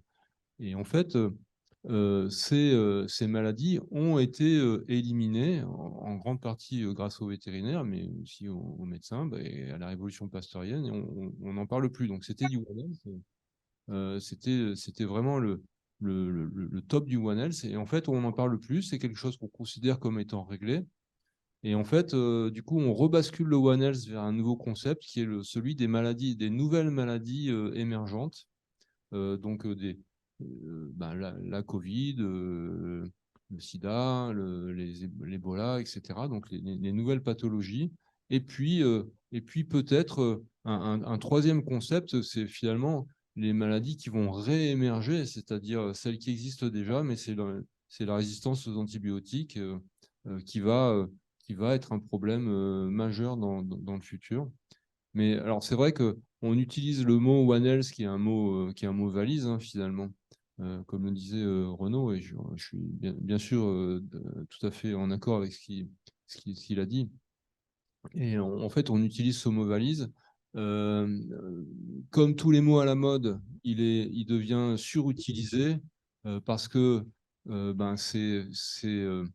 c'est à la mode et il est un peu utilisé à toutes les sauces. Donc, j'ai vu il n'y a pas très longtemps une présentation qui était absolument brillante, hein, sur quelqu'un qui faisait de la psychiatrie comparative pour comparer des maladies psychiatriques chez l'humain et puis des modèles animaux de psychiatrie. Donc, dans sa présentation, elle a dû utiliser, c'était une jeune étudiante, elle a dû utiliser 25 fois le mot One Health en une demi-heure. Mais ce n'était pas vraiment du One Health, ce qu'elle faisait, c'était des modèles animaux de maladies humaines. Le terme One Health, c'était peut-être un peu galvaudé. Donc, en fait, l'utilisation du mot est un risque de galvaudage majeur. Expliquez-moi bien, parce qu'au début, vous expliquiez que dans l'historique, la pathologie comparée était par définition la base peut-être du mot lui-même. Oui, en fait, c'est exactement dans l'apparition du terme, il y a une dérive sémantique qui s'est produite. Au début, les gens faisaient ce qu'aujourd'hui on appelle du One Health sans dire qu'ils faisaient du One Health. En fait, ils faisaient de l'infectiologie parce qu'il y avait un problème d'infectiologie qui était majeur pour éviter que les gens aient des pathologies graves. Le terme One Health est apparu dans une logique de pathologie comparée. Mais en fait, il y a eu une dérive sémantique, une évolution sémantique. Le terme dérive n'est peut-être pas juste. Il y a eu une évolution sémantique. Et donc, maintenant, on utilise le One Health plus en termes de pathologie comparée. Donc, aujourd'hui, je pense que l'utiliser en termes de pathologie comparée, c'est sûrement pas ce qu'il faut faire. C'est important ce que vous venez de dire. Pour revenir à Présode, excusez-moi, j'en suis encore à Présode parce que je crois que c'est un peu l'avenir quelque part. C'est là où sont les financements, c'est là où il y a une influence française, j'ai cru comprendre, forte. Il y a deux endroits, moi, qui m'apparaissent importants dans la discussion que nous sommes en train de discuter, notamment avec Yorgos. Que je vais réinterpeller, bien entendu. Mais je crois que Jean-Pierre Gégou est là aussi, un de ces moments. Oui. Mais, comment dire, le premier, c'est la gestion des risques, si j'ai bien compris. Qui est capable de gérer les risques sans penser aux causes? Je dis bien sans penser aux causes. Si on part du principe que la Covid, mais bon, les maladies émergentes, quelles qu'elles soient, on ne connaît pas bien les causes, alors qu'elles sont apparues quelquefois 5 ou 6 ans après, vous imaginez un peu la difficulté de faire une gestion du risque. Comment voulez-vous faire gestion d'un risque que vous ne connaissez plus, puisque la nature même et les causes même de la chose ne sont pas extraordinairement bien connues. Ça, c'est la première remarque. Est-ce qu'on n'est pas dans les mots, là, en quelque sorte? J'aimerais qu'on aille au-delà. Et le mot holisme me plaisait tout à l'heure. C'est-à-dire, est-ce qu'il n'y a pas ce surplus, ce phlogistique qui permettait en quelque sorte, bien qu'il n'existe peut-être pas, mais c'est lui qui fait, comment dire, que la pensée peut être active. Le deuxième moment qui est important, ça c'était le premier, le deuxième, c'est la prévention, c'est encore plus loin. Comment voulez-vous faire une prévention de l'inconnu ou de l'incertitude, puisqu'on en est à ce niveau-là? Il faut relire Edgar Morin, Comment travailler au XXIe siècle, comment vivre dans l'incertitude, etc. Est-ce que les méthodologies de l'incertitude sont les mêmes que celles de la recherche qui sont faites, y compris en infectiologie? Est-ce qu'il n'y a pas des méthodes qui débordent justement celles-ci? Il faut relire la méthode d'Edgar Morin, qui date quand même de 50 ans ou 40 ans. Il a 100 ans, là, en ce moment, donc ça doit être à peu près 50 ans. Eh bien, où justement toute l'interdisciplinarité, j'y reviens, et où la transdisciplinarité apparaissent, bien sûr, à structurer. Ce n'est pas simplement qu'un mot, c'est quand même 5 ou 6 livres, en quelque sorte, la méthode, et elle termine par l'éthique. Donc, tout ceci, ce sont des questions que je vous pose. Est-ce qu'on ne se réassure pas avec le mot One Health, quel qu'il soit, pour dire qu'on fait quelque chose, ne serait-ce qu'aux citoyens, alors qu'on est dans une situation extraordinairement démunie? Je compléterai ce que je suis en train de penser là. C'est-à-dire, comme nous ne savons pas très bien comment nous sommes là, le fait d'affecter des financements comme on le fait là, malheureusement cloisonnés, ça a été bien montré, ou orienté sur ce que l'on sait simplement. Alors je sais que Voltaire disait, quand vous perdez une clé et que vous êtes au niveau d'une place, cherchez votre clé où il y a le réverbère, bien entendu. Mais souvent, la clé n'est pas dans la portion qui est éclairée. Bien entendu, il y a très peu de chances que ça soit sur la portion éclairée. Donc, la question que je me pose, c'est, ne manque-t-il pas une réflexion qui serait une réflexion autre, que moi j'appelle interdisciplinaire, ou des philosophes, etc. Il y a eu d'ailleurs, et d'ailleurs vous-même, vos interventions montrent que vous dépassez totalement d'ailleurs le concept lui-même, puisque vous l'analysez fort bien, voyez. Et donc, vous voyez bien, quel est ce manque en définitive qui manquerait? Et où faudrait-il qu'il soit? Parce qu'il est facile d'abonder dans des silos qui sont productifs, mais on se rend compte à un moment que les silos ne seront plus, silos disciplinaires, bien sûr. Ils vont répéter tout le temps à peu près la même chose, et par rapport aux énerves, comment voyez-vous cela? Est-ce qu'il ne faut pas un plus? Est-ce qu'on peut se satisfaire actuellement d'une recherche qui serait seulement disciplinaire, telle que actuellement le mot One Health correspondrait, c'est ce que vous venez de me préciser là? Est-ce qu'il n'y a pas cette nécessité d'ouverture vers quelque chose même qu'on comprend mal, qu'on saisit mal, et pourquoi pas même de construire de nouvelles méthodologies que l'on n'a pas encore fait là, de nouveaux modèles, comme si les modèles actuels suffisaient. J'en terminerai pour bien montrer qu'il y a des modèles comme l'evidence-based medicine, que vous connaissez bien. Bon, ce modèle, je me rappelle très bien, il y a 30 ans, ou il y a 20 ans, lorsque à l'HAS, au début, etc., c'est un modèle, en définitive, l'evidence-based medicine, tout simplement avec les différentes phases, avec la phase animale, bien entendu. Et je posais la question, ce modèle est-il optimal? Et c'était très amusant parce que à la fois les Japonais à ce moment-là, ou les Chinois, je pense que c'est les Japonais, et d'autre part les États-Unis demandaient à ce qu'on diminue le nombre de mutagénèses auparavant que l'on faisait sur toutes les possibilités d'un nouveau médicament, pour être bien clair. Et pour des raisons économiques, ils demandaient à ce que ces deux épreuves de mutagénèse et cancérogénèse ne soient pas faites pour tous les animaux et que ça ne soit fait qu'ensuite lorsqu'il y aurait les... Donc les modèles, il faut aussi, il y a toute une discipline qui est sur les modèles également. Est-ce que nous n'avons pas là, et ce sont des scientifiques, est-ce qu'on n'a pas des obligations de nous rapprocher d'eux-mêmes?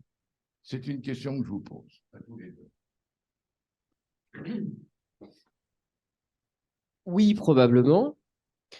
Probablement que les méthodologistes partageront. Mais je crains que si on en arrête là, on restera au problème identique, qui est que le croisement des communautés restera insuffisant.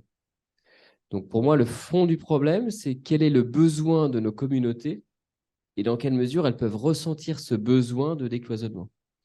Et aujourd'hui, la difficulté qu'on a, c'est que ce besoin, il est exprimé face à des questions qui sont extrêmement ponctuelles. La cancérologie est un excellent exemple. Bon, il y a eu certes les virus oncogènes, mais lorsqu'on regarde sur d'autres domaines, ça nous arrive très souvent. Enfin, moi, à l'école, j'ai beaucoup de collègues, médecins. Est-ce que vous auriez un modèle de telle ou telle maladie spontanée? La plupart du temps, non. Parce que le diable est dans les détails en médecine. Et les animaux ont des maladies qui ne sont pas en tout point égales à celles des hommes. Le diable est dans les détails, c'est ça. Le diable est dans les détails. Et les maladies des animaux sont souvent pas toujours identiques à celles des hommes. Il arrive que ce soit le cas, mais bien souvent, on utilise des animaux de laboratoire pour mimer la maladie humaine, qui n'est plus celle des animaux. Et à l'inverse, celle des animaux de compagnie, en tout cas.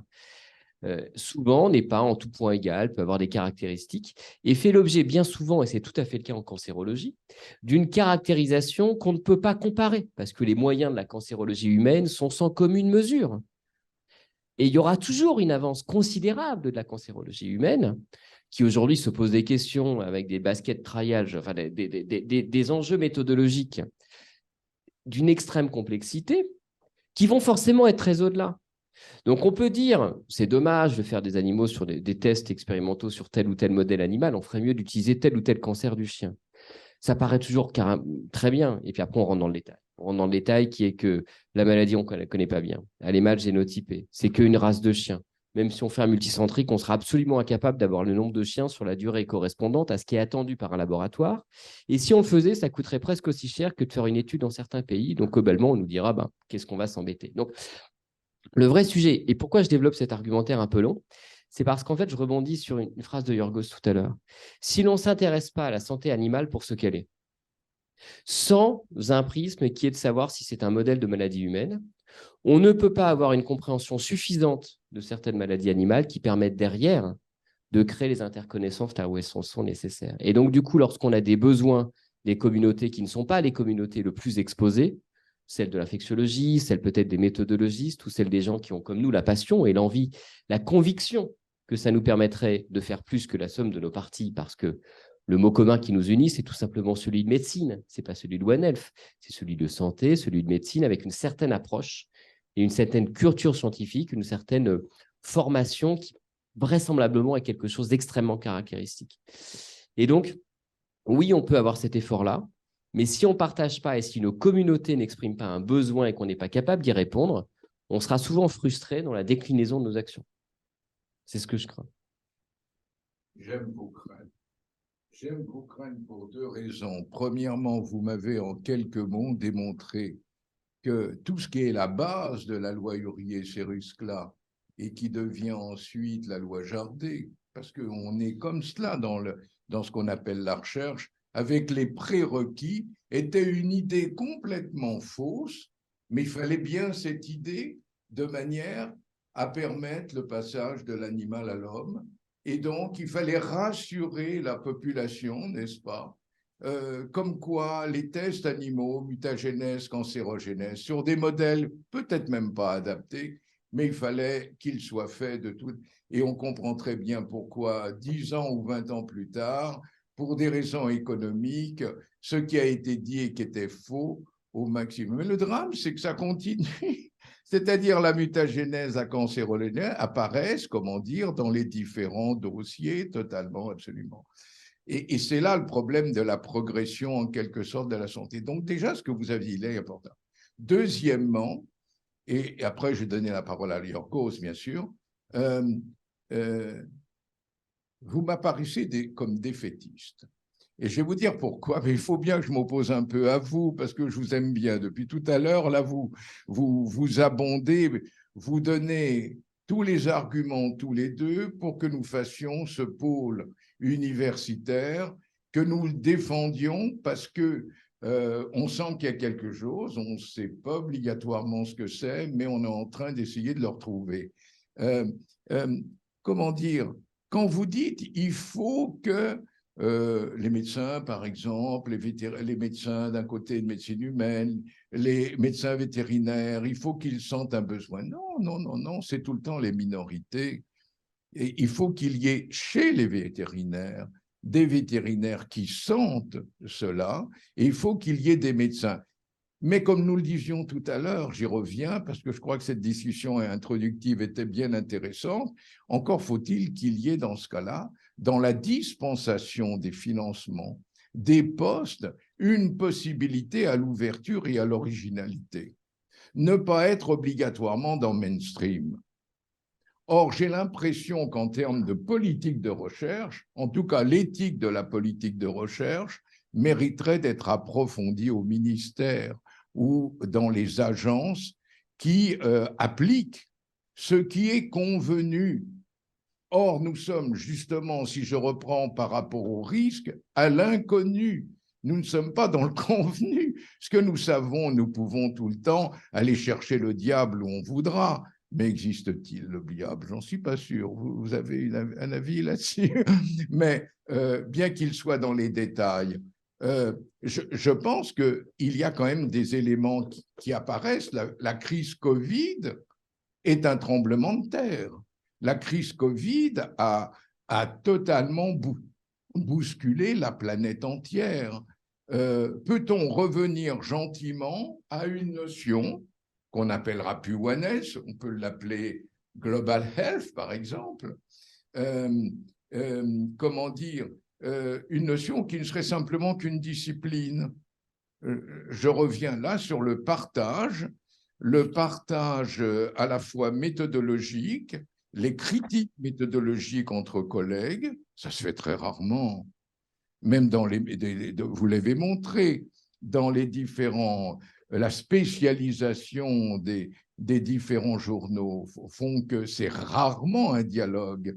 Vous avez rarement ce qui caractérisait l'université, qu'on appelle la disputatio, tout simplement. C'est-à-dire comment, avec des arguments, on est capable de faire évoluer la connaissance.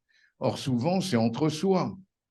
C'est une question. Yorgos, que penses-tu à ce niveau-là, au niveau de... J'aimerais avoir ton avis, puisqu'on a la chance de t'avoir. Chance, je ne sais pas, mais je vais essayer de donner un avis. En fait, j'essaye de me situer au niveau de la difficulté qui va être indépassable. Et il faut comprendre que la méthode nous permet de consolider, mais techniquement. Ce que je veux dire, c'est que quel est l'objectif ou quelle est la cible, quelle est finalement la finalité de ce que l'on recherche. Et ce que je voudrais signaler, c'est que la méthode, à un moment donné, va aboutir à un questionnement éthique. Et ce questionnement éthique, ça porte sur la notion du bien et pas sur la notion du vrai, qui est notre champ scientifique. Superbe. Qu'est-ce qu'on... Donc, voilà, c'est comment trouver la nécessité de l'éthique. Voilà. Et ça, on peut l'appliquer au changement climatique, par exemple. Voilà. Qu'est-ce qu'on veut apporter à l'humanité? C'est ça la question de fond. Est-ce que c'est une longévité? Est-ce que c'est un bien-être dans cette longévité? Nous savons en particulier qu'en France, n'ayons pas peur de le dire, nous sommes ceux qui avons la longévité presque la plus importante, surtout vis-à-vis des femmes, mais nous sommes 17e, si je ne me trompe pas, malheureusement dans le mal-vivre. C'est-à-dire que nous vivons vieux et mal. Pourquoi? Parce que justement, toute la prévention, ce n'est qu'un mot, comme One Health, en quelque sorte, ne serait qu'un mot, c'est-à-dire un cache-misère où justement les véritables problèmes ne seraient pas posés, où la machine continuerait encore, etc., sans que des questions sur le sens, là je viens au niveau de l'éthique, bien entendu, où les questions sur le sens ne seraient pas posées. C'est ce qui fait d'ailleurs qu'il est très difficile d'avoir dans nos différentes professions, n'ayons pas peur de dire, ce qu'on peut appeler des réflexions éthiques. c'est très difficile parce que le partage des savoirs avec les autres sciences humaines, philosophie, etc., est extraordinairement pauvre parce que, comme tu l'as bien dit, pour avoir 1 heure ou 2 heures, avoir amené une vingtaine d'heures de sciences humaines et sociales dans une faculté de médecine, nous l'avons vu là, il a fallu se battre. On a donné 10 heures d'éthique, mais d'éthique, est-ce que ça correspondait totalement? C'était en fonction du professeur qui lui-même, c'est bien sûr, et la méthode qu'il avait, la réflexion qu'on appelle le principisme, et qui avait une vision d'éthique clinique. Mais est-ce que c'est totalement adapté à notre objet? Et qui va décider? Comment? De quelle manière?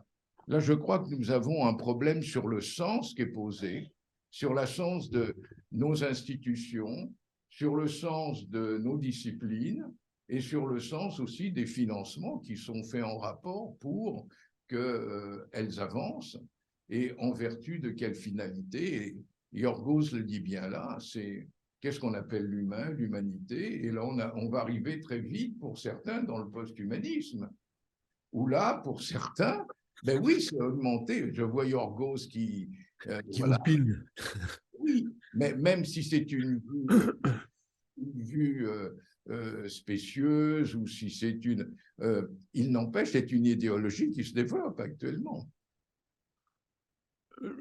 Moi, je vais poser une autre question, si tu me permets, Christian.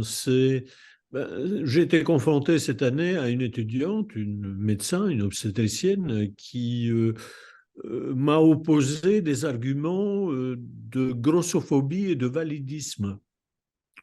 C'est des mouvements qui existent depuis les années 70, hein. Ce n'est pas des constructions récentes, c'est des mouvements critiques qui luttent contre la norme. Et c'est ceux qui nous valent aujourd'hui l'expression inclusif par opposition à exclusif. Donc, une médecine inclusive, ça veut dire quoi exactement? C'est ma question. Nous restons dans le champ humain, mais nous acceptons la différence. Et pour moi, de l'étendre au règne animal, c'est effectivement une question de différence, de degré et non pas de nature. Qu'est-ce que vous en pensez tous les deux? N'oubliez pas que c'est vous qui êtes les intervenants. Oui, je sais, je coupe mon micro. Non, non, surtout pas, surtout pas, surtout pas. Non, non, mais pour qu'ils répondent. Je réalise en vous écoutant qu'il ne faudrait pas qu'il y ait d'ambiguïté dans nos propos sur le fait que ne pas être anthropocentré ne signifie pas pour autant qu'on souhaite mettre d'autres enjeux au-dessus de la santé de l'homme. Donc, notre propos, enfin, je ne crois pas, n'est en aucun cas d'avoir une vision que certains qualifieraient de spéciste ou qu'il y ait ce type de débordement qui pourrait être effectivement une exagération du propos.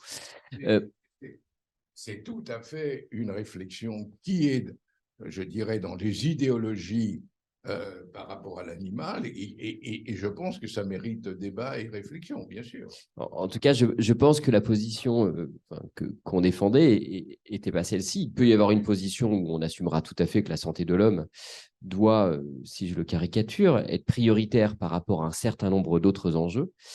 Et vous qui êtes médecin, vous êtes bien habitué à savoir que la santé a aussi un prix. Et donc, il y a aussi un moment où, effectivement, la question est de savoir le prix qu'on peut penser par rapport à d'autres conséquences. Donc, on est tout simplement face à une réflexion, pour le coup, éthique qui me dépasse, hein, qui est celle, effectivement, de ce prix. La vie de l'animal est bien souvent un prix, effectivement, qui peut être payé. C'est la justification de l'expérimentation animale. C'est la justification aussi, bien sûr, de l'utilisation d'un certain nombre d'espèces à des fins alimentaires. Je crois que notre propos n'était pas celui-ci, c'était aussi de dire qu'on peut s'intéresser, lorsqu'on s'intéresse aux communautés, au fait qu'il peut y avoir aussi une finalité de santé animale en tant que telle, sans pour autant qu'elle soit antagoniste à celle de la santé de l'homme. Et donc, ça peut être une finalité en soi, ça ne signifie pas qu'on la priorise par rapport à la santé d'un homme. Je ne crois pas que ce soit... Après, ça pose une question qui va aller très loin, hein, bien sûr, qui est... Comment on organise cette priorité? Où sont les curseurs? C'est évidemment compliqué. Je suis très heureux de votre réponse parce que j'ai lu des thèses. Jean-Pierre Gégou, qui est là ici, ainsi que ses collègues, m'ont donné des thèses à lire, qui sont des thèses vétérinaires, puisque me trouvant à l'académie, ben, je suis amené à travailler un peu quand même.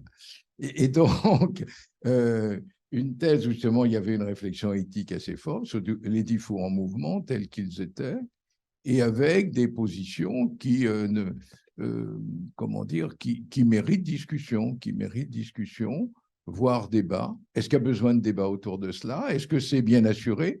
C'est évident que chez les médecins, en tout cas, vous l'avez dit, cette position m'apparaît fondamentale. Je pense même que l'éthique animale et l'éthique vétérinaire, il y a une différence entre les deux. Nous avons publié dans le bulletin justement un article là-dessus qui montrait que l'éthique animale, il y a plein d'idéologies qui peuvent être dedans et de débats citoyens qu'on peut comprendre, alors que dans l'éthique vétérinaire, on se trouve avec un métier, avec des règles, avec, comment dire, des méthodes qui permettent en définitive de situer justement cette zone connue à la fois de recherche et de traitement et éventuellement de prévention qui permettent de donner des discours assurés et ne pas être dans le débat citoyen, pour être bien clair. Nous pensons, nous, à ce niveau-là, que la différence entre les deux est utile. Et c'est ce qui a fait que par rapport à d'autres collègues vétérinaires qui mêleraient de l'éthique animale dans l'éthique vétérinaire, je ne dis pas pour autant que c'est bien ou que c'est mal, mais je pense que nous avons intérêt à dissocier les deux. Et ça revient à ce que vous avez dit, nous partageons entre médecins, certainement que ce soit qu'on s'occupe de l'environnement, qu'on s'occupe des hommes ou qu'on s'occupe comment dire, des animaux, justement, cette approche, je dirais, cartésianiste, je ne sais pas, en tout cas méthodologique ou de recherche, disons peut-être éventuellement, qui nous permettent de nous fonder sur des choses qui sont quand même globalement assez connues, validées. C'est le problème des faits qu'on trouve dans l'évidence de médecine ou dans sa volonté. Ça nous donne un corps, en définitive, un corps d'action dans un monde où l'inconnu est particulièrement développé, c'est-à-dire où nous ne saisissons pas, c'est les risques dont je parlais, et des préventions qu'on doit faire et trouver les assises sur lesquelles on peut éventuellement agir en prévention ou en réflexion sur les risques. Peut-être qu'on peut peut-être avancer là-dessus. Peut-être que le concept One Health, qui vient, si j'ai bien compris, Pasteur et tout cela, c'est peut-être justement ça, une volonté, comment dire, de recherche peut-être sur l'inconnu de l'humain, ses faiblesses, les épidémies, bien sûr, le cancer. Et peut-être éventuellement sur la mort et peut-être lui conférer une bonne vie. Alors que là, comme nous le disions, nous sommes ceux qui vivons le plus mal. Enfin, je ne reprendrai pas. Marc?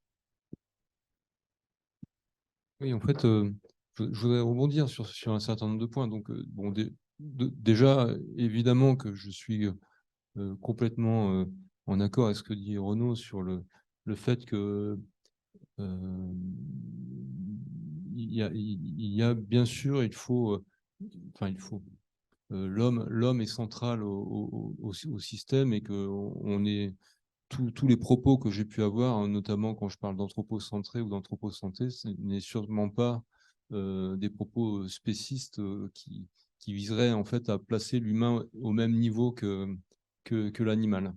Donc évidemment que l'homme, c'est en tout cas dans mon esprit plus important que l'animal. Donc Renaud a aussi raison que soigner des animaux, c'est une importance en soi.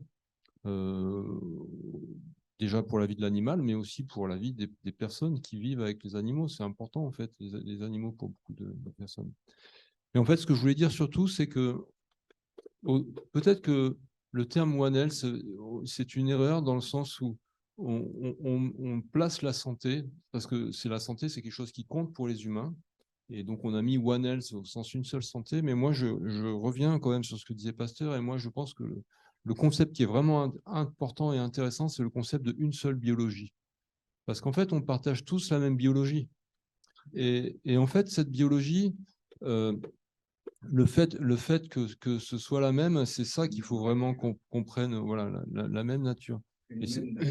Et c'est ça, le vivant. Et les mécanismes au vivant. Parce que les mécanismes qui amènent à un cancer chez l'animal sont les mêmes mécanismes que ceux qui amènent au cancer chez l'homme. Alors, c'est peut-être pas le même cancer au définitif, mais le mécanisme, en fait, est le même. Et en fait, si on pousse ce concept de biologie, c'est là où on ne comprend plus très bien le mode de fonctionnement de nos instances et de la formation des jeunes médecins et des jeunes vétérinaires, et le fait qu'on ait compartimenté de façon toujours de plus en plus importante les voies de formation. Et je pense que pour être pragmatique, ce qu'il faudrait vraiment faire, c'est faire converger les modes de formation, en tout cas au début.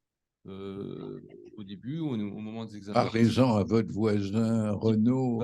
J'essaye de lui intimer un tel projet, mais c'est pas ça. Si vous pouviez intervenir auprès de lui, ça devrait marcher, a priori. Là, en fait, je pense que c'est, en tout cas, moi, je milite pour ça depuis assez longtemps.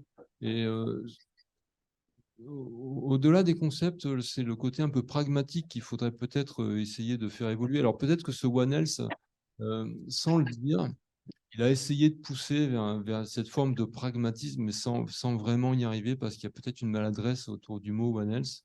Ouais. Mais moi, je pense que c'est par là qu'il faut évoluer. En parlant de une biologie, Jean-Pierre Gégou qui est là, et peut-être que vous ne le savez pas, mais en fait, Jean-Pierre Gégou a développé l'opération de la cataracte chez l'animal, chez le chien. En fait, c'est grâce aux techniques qu'il a développées chez le chien que les humains ont été opérés de la cataracte. Tout ce qui a été développé sur la chirurgie de la cataracte, en tout cas au début, ça vient de Jean-Pierre Gégou. Donc on revient au concept d'une seule biologie. C'est la même biologie qui fait que l'œil ne fonctionne pas chez un chien et l'œil ne fonctionne pas chez un humain quand il y a une cataracte. Jean-Pierre, tu veux intervenir? Non, j'avais envie d'intervenir. Moi, vous m'entendez là? Oui. Très bien. Bon, puisque le One Health pose un problème sur le plan de la définition et de l'extension de sa signification, et que par exemple, on décide que finalement, et je suis tout à fait d'accord avec Renaud Tessier, c'est-à-dire que la médecine doit exister pour l'animal sans que elle se développe à travers des modèles animaux pour la médecine humaine. Je trouve ça très insuffisant, et il faut continuer à développer la médecine animale pour elle-même. Il en est de même, bien évidemment, en médecine humaine.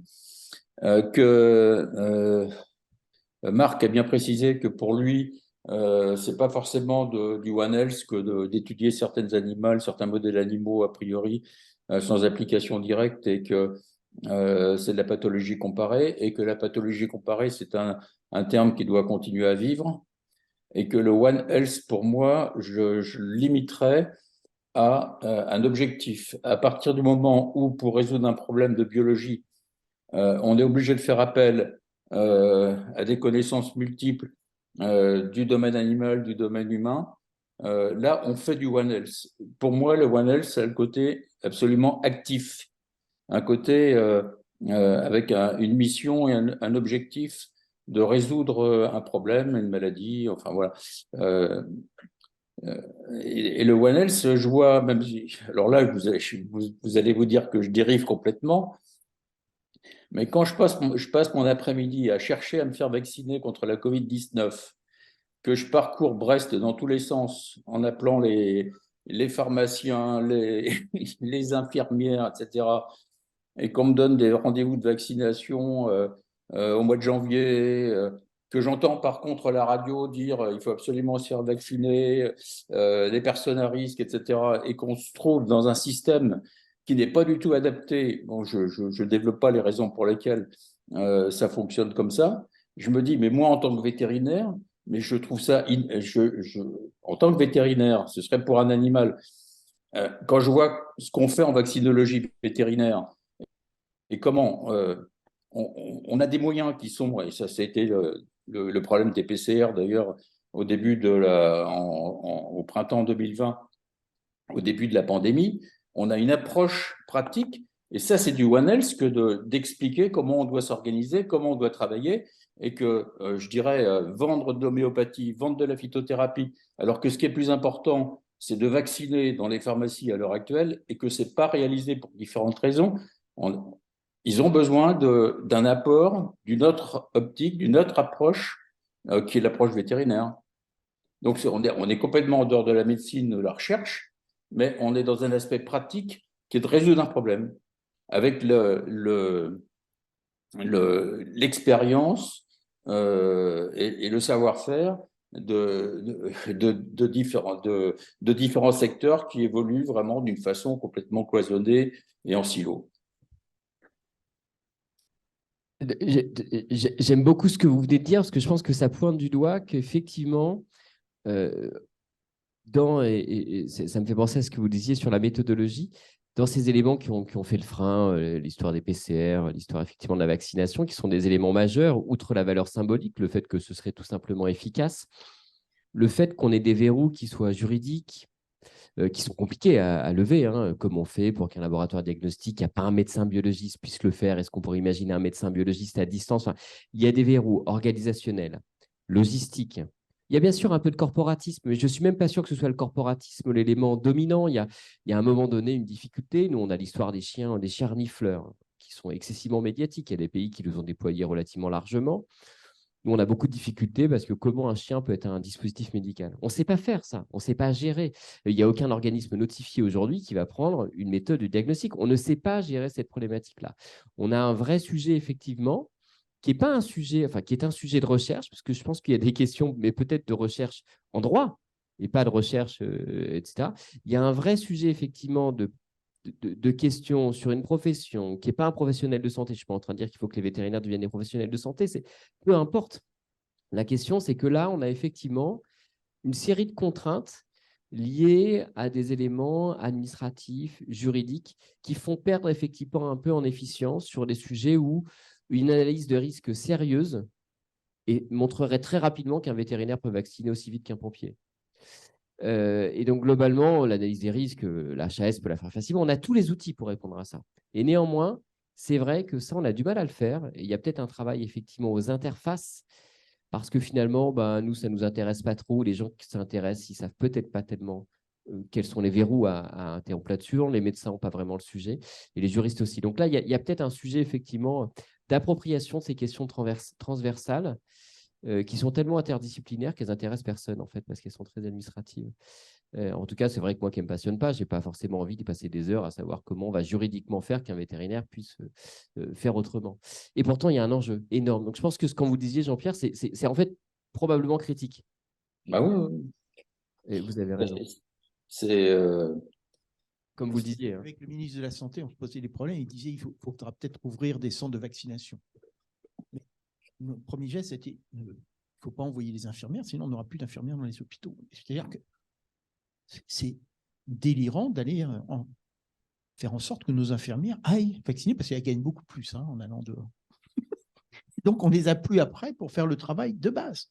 Or, pour vacciner, je suis d'accord avec vous, moi, on va avoir fait de la médecine en pays sous-développés, on ne se posait pas les problèmes métaphysiques qu'on se pose là. On était un peu comme vous, à l'armée, et on vaccinait des classes entières, des populations entières avec très peu de moyens. Et finalement, quand on regarde l'efficience de ce système et la morbidité qu'on a, je pense qu'on surévalue des risques juridiques aujourd'hui dans nos sociétés. On a une hyperprotection pour rien. Et on fragilise les systèmes qui peuvent marcher. Absolument. Fragiliser l'hôpital pour vacciner, franchement, ce n'est pas une bonne idée. Il y a un précédent, le H1N1, je crois, je parle sous votre où on avait décidé, c'était Didier qui avait, je crois, construit un peu tout cela, comment dire, des endroits où on allait vacciner. Et c'était en dehors des médecins généralistes. Ça n'a pas marché du tout. Donc, il y a le problème aussi du médecin, de la confiance. Moi, j'interviendrai sur autre chose, si vous voulez bien, là-dessus. C'est, et on est dans One Health.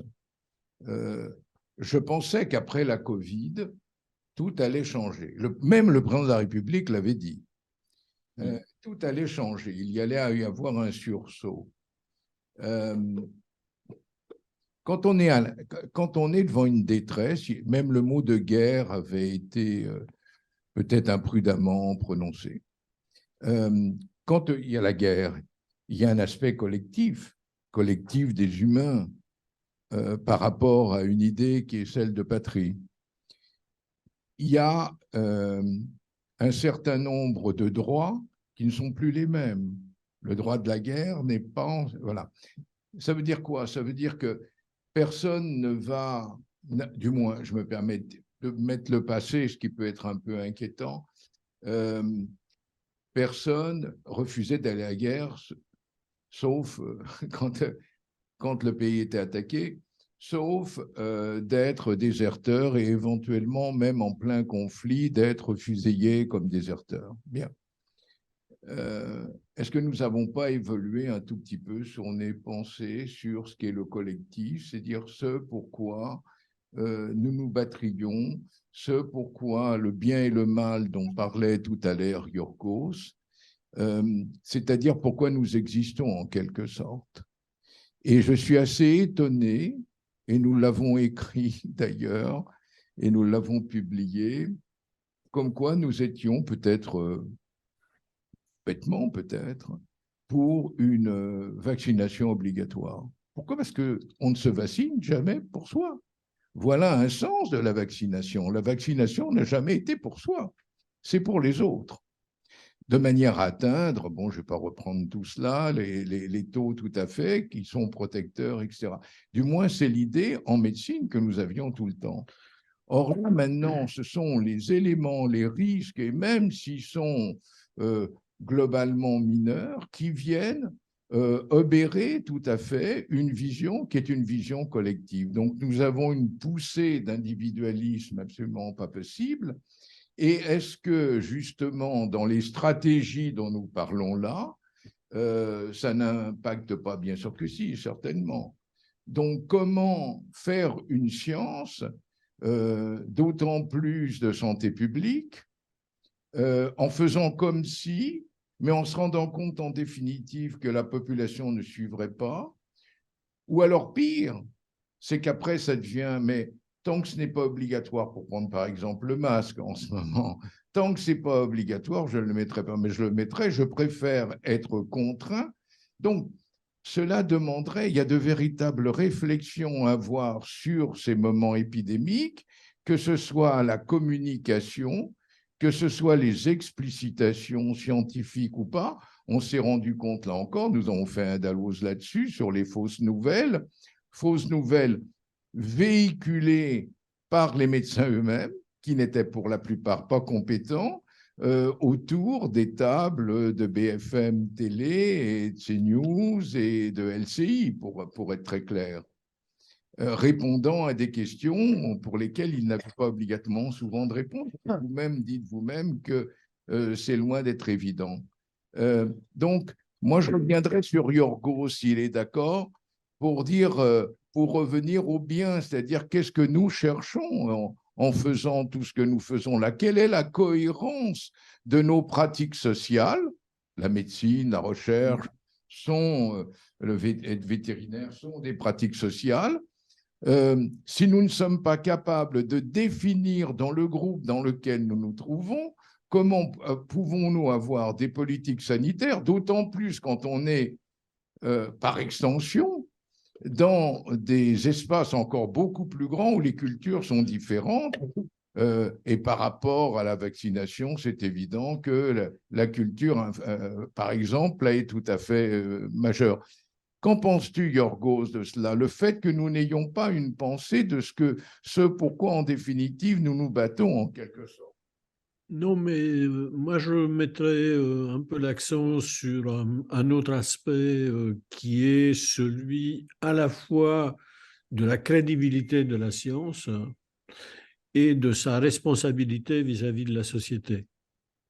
C'est-à-dire que nous passons du temps à nous demander si on fait le bon dosage, on a trouvé le bon gène et ainsi de suite, mais vis-à-vis de la société, quel est notre impact? Qu'est-ce que notre discours produit dans la société? Et là, nous nous trouvons face à des frictions, comme tu as dit, et à des adhésions à toutes sortes de propositions farfelues. Et donc, cette responsabilité de la science vis-à-vis de la société, il va de pair avec sa crédibilité, c'est-à-dire que il doit y avoir une raison pour laquelle certains adhèrent au fait que la science se penche, enfin, a tendance à venir du côté du pouvoir. Et donc, moi, c'est des interrogations. Hein. Vous m'avez opposé ou peut-être étiqueté spéciste tout à l'heure. Je posais une question. Simplement.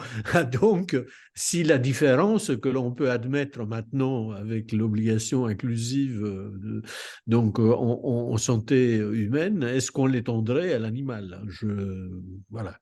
Mais donc, c'est cette question de la crédibilité d'une part. Pourquoi est-ce que nous avons, je dirais, une classe politique qui n'est pas franchement on ne peut pas parler d'une littératie scientifique. Hein. Moi, ça m'interpelle. Et donc, cette crédibilité que nous revendiquons, pourquoi nous l'avons perdue? Et je vous dis encore une fois, quelles sont nos responsabilités vis-à-vis de la société? Est-ce qu'on dit, nous, on détient la vérité, et au-delà, au dehors de cette vérité, il n'y a rien. Et donc, ces questions restent, je dirais, c'est des questions que pose la transdisciplinarité, par exemple, autre mot cité tout à l'heure. Donc, on voit qu'on tourne autour de quelque chose, mais ce n'est pas avec les catégories du passé que l'on va le résoudre. Si on peut apprendre quelque chose d'Edgar Morin, il va falloir créer de nouvelles catégories pour essayer de résoudre un problème que nous avons amené à son terme.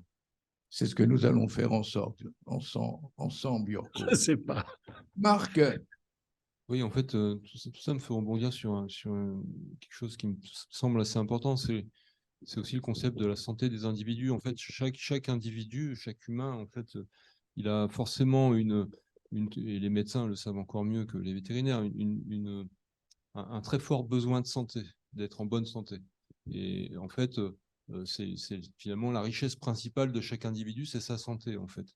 Sauf que finalement, ce qu'on réalise, et la crise Covid le montre encore plus, c'est que la plupart des personnes ne savent pas ce que c'est que la biologie qui leur permet d'être en bonne santé, et ils ne comprennent pas les maladies. Et même après le Covid, je suis toujours complètement étonné quand j'entends des gens de population générale qui ne sont pas forcément des gens incultes, ne pas comprendre, n'avoir toujours pas compris qu'un virus pouvait passer d'une personne à l'autre ou qu'une bactérie pouvait passer d'une personne à l'autre. Et je pense qu'il y a un vrai problème et un vrai besoin d'éducation de la population générale sur les mécanismes de base de la biologie.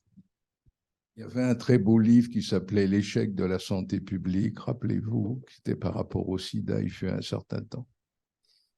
Ça montre comment la santé publique doit se mobiliser, là, certainement. On va peut-être conclure. Je crois qu'il y avait Geneviève qui voulait... Oui, c'était parce que très vite, comme parce nouvelle qu'il paraît catégorie, qu'il n'y a plus que comme 2 nouvelle minutes. catégorie, je pourrais vous poser une nouvelle prépa. Kivomad, kiné, infirmier, veto, ostéopathe, médecin, agro et puis dentiste. Bon, Voilà on la peut mettre écologue aussi. Nous avons une solution, ça aurait été dommage de la manquer. Je vous remercie. Je vous donne tous rendez-vous dans un mois, le premier mardi du mois, bien sûr, à 17h. Et cette fois-ci, ça marchera dans YouTube. Il n'y a pas de problème. À bientôt.